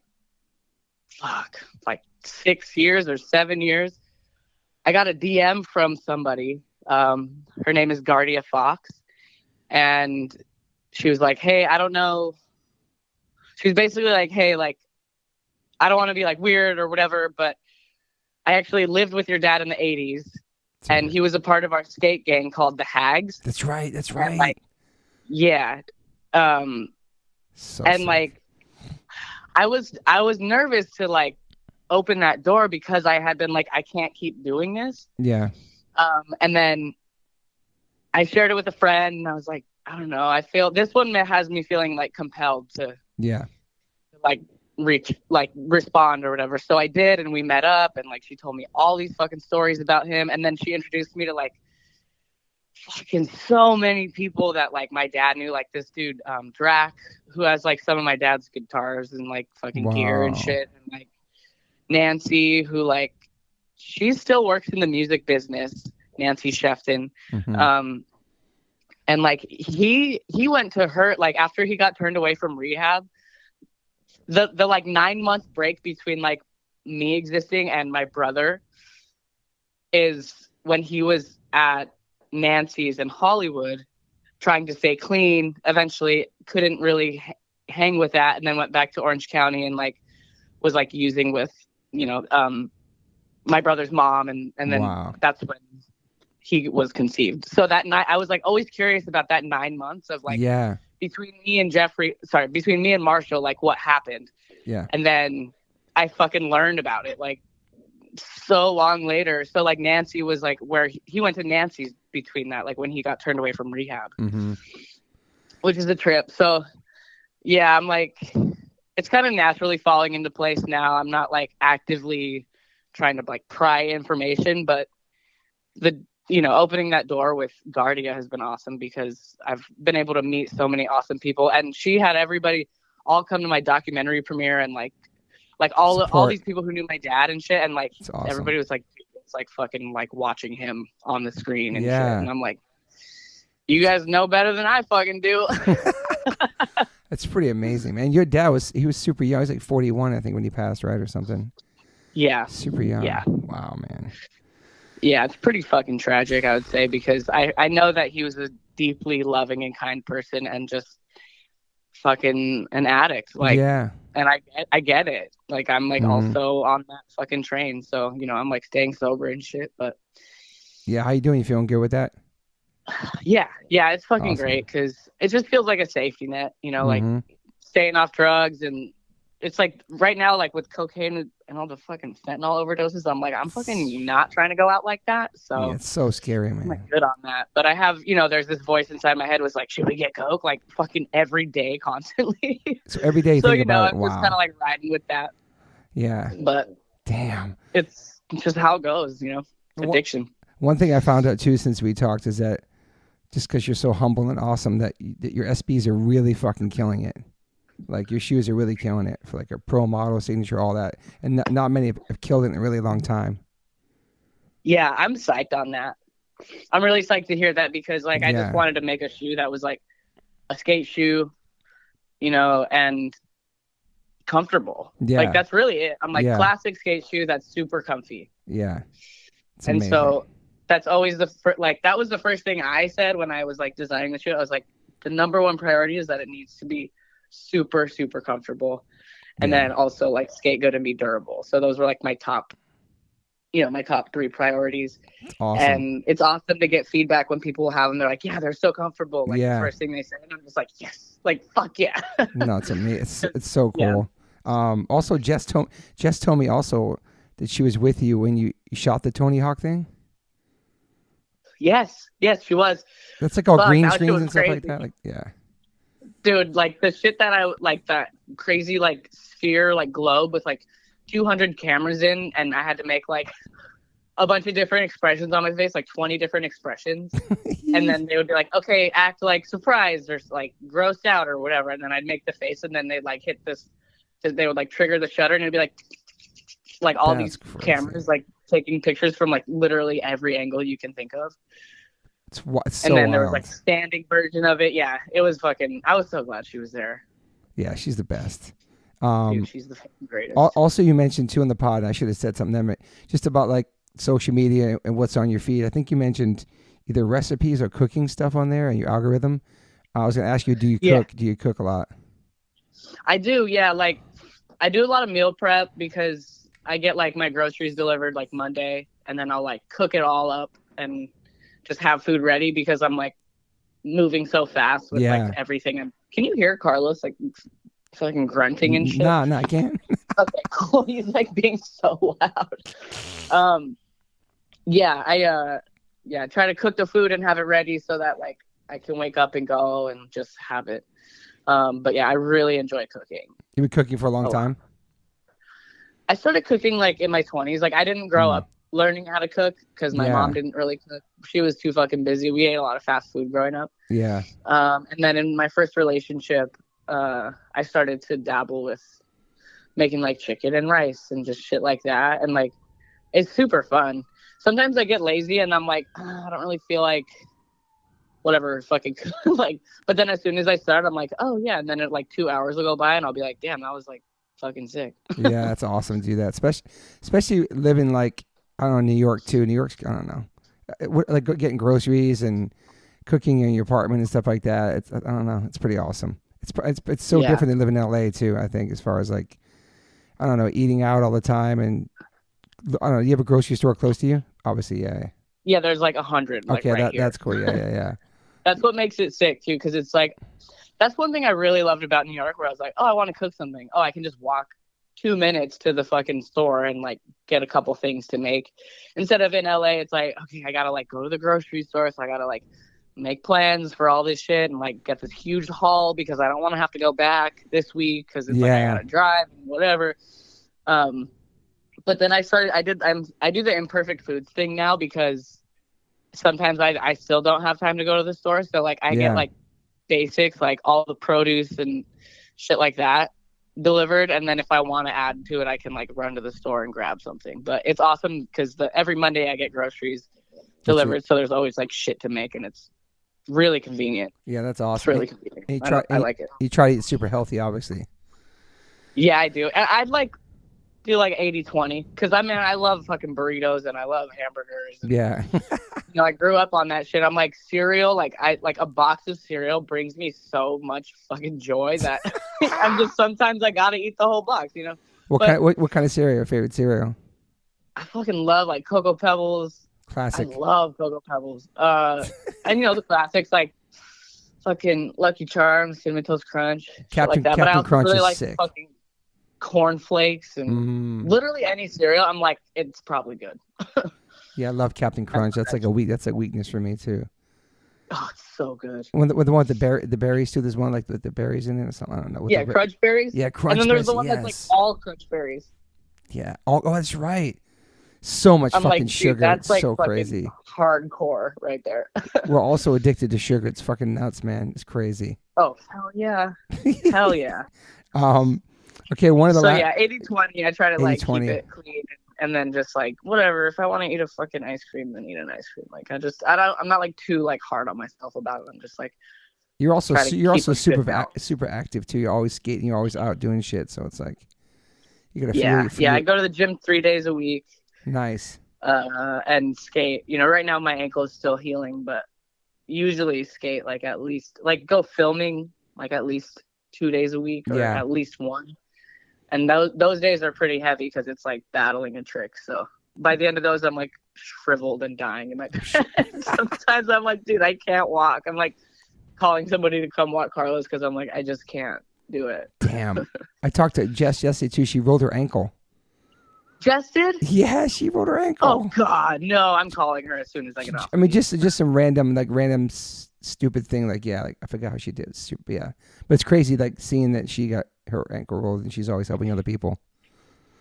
Dude, I'm like fucking. So when's someone gonna pull up for her? I know. I mean, I know a lot of people do, but I'm like, God damn, she gives so much. No, she's incredible. She's like the healer of like our entire world. I know she's amazing. Okay, one of the final questions that I did forget to ask you on the pod is like, do you have any major regrets in your life? Not one. So sick. Yeah, I love that answer. Yeah. I love when people say that. Yeah, just fucking why? Yeah. Yeah. Every choice I've ever made has got me to where I'm at right now, and if I made different choices, it wouldn't be the life that I'm living, and I'm living a fucking good life right now. Yeah. I'm not stressed. I love that. What about like maybe a family in the future, like married, kid? Like, would you ever think about family? I would love to be married. Not sure about kids. Yeah. I feel like the world is crazy. The world's so fucked. To bring a fucking child in. Yeah. And I know a lot of people say that, but I genuinely feel that I'm like, okay, the earth is fucking heating up rapidly. Earthquake. And as it heats up, it's heating up quicker. Yeah. So like, it's only a matter of time before this shit gets really bad. And I'm like, I don't know that I want to do that. Like, I'm like, but like, I don't know. Could be cool to like maybe like adopt a kid that like needs a home. I don't know, shit like that. Like I'm like, or take a kid in for a while, whatever, foster a kid, shit like, kids that exist that need families. Yeah, for sure. How is that? Shit like that. I thought of that. But yeah, I don't know about just like creating another human. I think that might be. It's scary. I don't know. I could change scary. my mind. Who fucking knows? Yeah, who knows? How was that earthquake? Where were you? I was standing in my kitchen because it was in the morning. I was like doing my morning stuff like gratitude journal and fucking smoothie and whatever. And I'm like, I got up to like walk into my room for something, and then I thought it was like. What was happening in my apartment was like the same thing as when it's super windy, but like it was a little different. But I was like, is it just mad windy? And I was just standing there like not really sure what was going on. And then I looked at the lamp. I have this lamp with like the shade has like little dangly bees around it. And then they were all kind of like swaying. Dang. And it was just like a rumble. But I was like, and then it stopped and I was like, all right. Like I didn't know what was happening. It's crazy. And then my girlfriend called me and was like, did you fucking feel that? I was like, yeah, I don't know. I thought it was like windy or something. And she was like, no, that was like an earthquake. And I was like, oh, what? I'm like, I didn't know we had earthquakes over here. You're not supposed to. It's fucking Earth is like, we talked about Earth is so pissed. Just over everybody, like, man. She's done. So done. I know. That was crazy to wake up and have people saying there was an earthquake in New York. I was like, that's so nuts, man.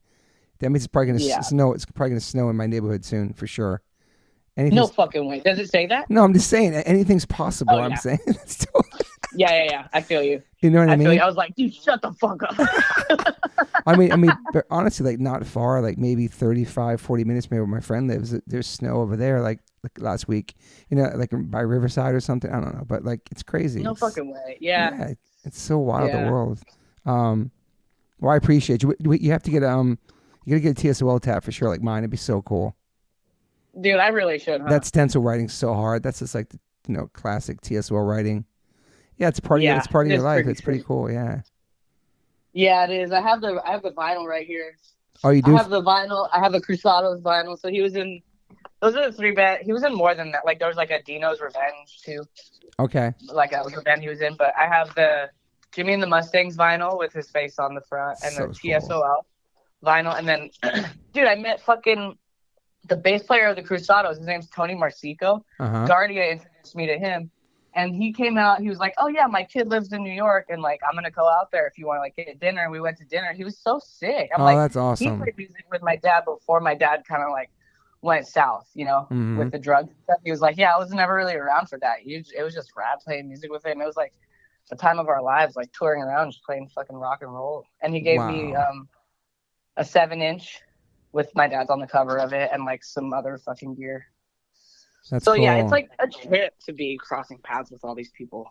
Yeah, it's amazing. It's just it's part of your history. It's pretty awesome, Yeah, it is. Well, and also after listening to your music too, you have to play a show. Dude, I'm so down. Someday. I swear to God, like the time will come, and it's just not right now because I hear you. like I get like 2 months out of the year to like really work on music because I'm so busy with like running businesses and whatever. So like, but I want to so bad. Yeah. It's like I've dreamed of it since I knew my dad was like a fucking rock star. So I was like, I have to do that shit. Yeah, it'll happen someday. You don't have to force it, but it'll definitely happen. Yeah, it's coming. Yeah, I'm stoked for some more music too. You have more music coming out? Yeah, Severely Human EP is dropping soon. The songs are getting mastered right now. There's 3 songs. And I got to just do the cover art and like probably update my website and shit. Yeah, and then when the new skateboard company come out, get New launched. skateboard company looking at next year around spring, summer. Awesome. And things are going fucking dope with that. Like I'm so excited. It's awesome. I'm so free from like, just it was a tough partnership that I was in, and I'm just psyched to like, move forward and keep the positive vibes as much as I can, and fucking just try to like help kids and help people fucking get where they're trying to go. Yeah, like I have like so many resources. I'm like trying to share as much as I can. It's awesome. Sometimes it's hard starting something with your friends, for sure. I get it. Yeah. And this, that was tough. People say that too because it's like you never know. And then I look back and I'm like, okay, who else was I going to start it with? Like a stranger? I don't know. Yeah, that's true. It's kind of like hit or miss, I think. Yeah, but the new one's just you. Yeah, it's cool because right now, like, I'm just like, it's just me on like the creative stuff and like the brand vision and putting the team together and stuff. And then I have my friend Alex White, who's fucking amazing. I love her so much. I've known her since I was like 12 years old or something. Yeah. And saw her in videos before that even. So it's awesome. She's helping me do like brand managing and project managing, and like we have like a weekly meeting set up, and she's like really helping me with like the admin side of things and other shit like that, which is like such a relief. That's what me and my partner with Glue needed. We were both creatives, just being like, oh, let's do this, and we didn't have anybody looking at like numbers or budgets or any of that. Alex important. is like in the corner for that, so I'm like, oh, this feels a lot less wild. I don't know. No, you need that. That's cool. It's awesome. Stoked for you. Yeah. Well, thanks. You. I appreciate that. I appreciate you. I appreciate hanging with you, and I hope to hang with you again soon. And so happy. Yeah, I'll hit you up when I come to LA next. Yeah. Get dinner or something. Yeah, so stoked to meet you and get to know you, and I'm stoked. Yeah, we'll be playing out there. I'll probably see you before that. Right. We're playing June, out there right? September. We're playing out there. I'll see you before that September. for sure. Send me the dates for that because I'll put it in my calendar. Awesome. Right. Thank you for your time again, Leo. Yeah. Have a great day. Yeah, of course. Thanks for calling. I appreciate it. I'll talk to you soon. Okay. Bye. Bye. I always ask my guests if they have any regrets. I personally don't have any regrets. Even when it comes to my tattoos, I have the silliest tattoos. Even my ET on my leg. it's still a childhood memory for me, and I love it. I've had tattoos on top of tattoos strictly because I wanted more tattoos. I started getting tattoos when I was 18. I'm 52 now, and I can't stop. I've had laser treatment before on something on my arm. It's 4 tattoos on top of each other. And that experience at that place was pretty fast. It was pretty cold. It was in and out, swiped the credit card. Don't really tell me much, didn't give me much details or anything was going to happen. So I never went back. So as of most recently, I'm so lucky enough to have had 2 sessions at Removery Tattoo Removal. My tattoo on my arm that looks like a big black blob is now super light. I've had 2 sessions. I have a long road ahead of me. None of this stuff happens overnight. You cannot take a tattoo up in one sitting. You have to be patient. And it's painful. They ice you up. It's super fast. To me, it felt like a bunch of rubber bands. But what's more painful than that is looking at something on your body that you think you're stuck with for the rest of your life. That sucks. But now for me, I'm really happy I started this journey. I'm slowly going to get this tattoo removed. I never thought in a million years to have any kind of real estate on my arm. I don't even know what I want, but it's exciting. I'm so honored to announce that One Life, One Chance podcast is now with Removery. I have a code. Use TobyH20 and get $100 off your first session. Call 866-934-4570 or go to removery.com. One of the most experienced tattoo removal companies in the world. Over 600,000 removal treatments done. 100 locations. US, Canada, and Australia. State-of-the-art Pico-Way laser technology. Cryo technology to reduce any discomfort. This is so exciting for me because all I do in these podcasts is talk about tattoos. From day one, if you've been listening to this podcast, we talk about tattoos, talk about getting removed, talk about getting covered up. So this is such a perfect fit for me. Once again, go to removery.com or call 866-934-4570. Use my code TobyH20 and get $100 off. These guys are located everywhere. Try it out.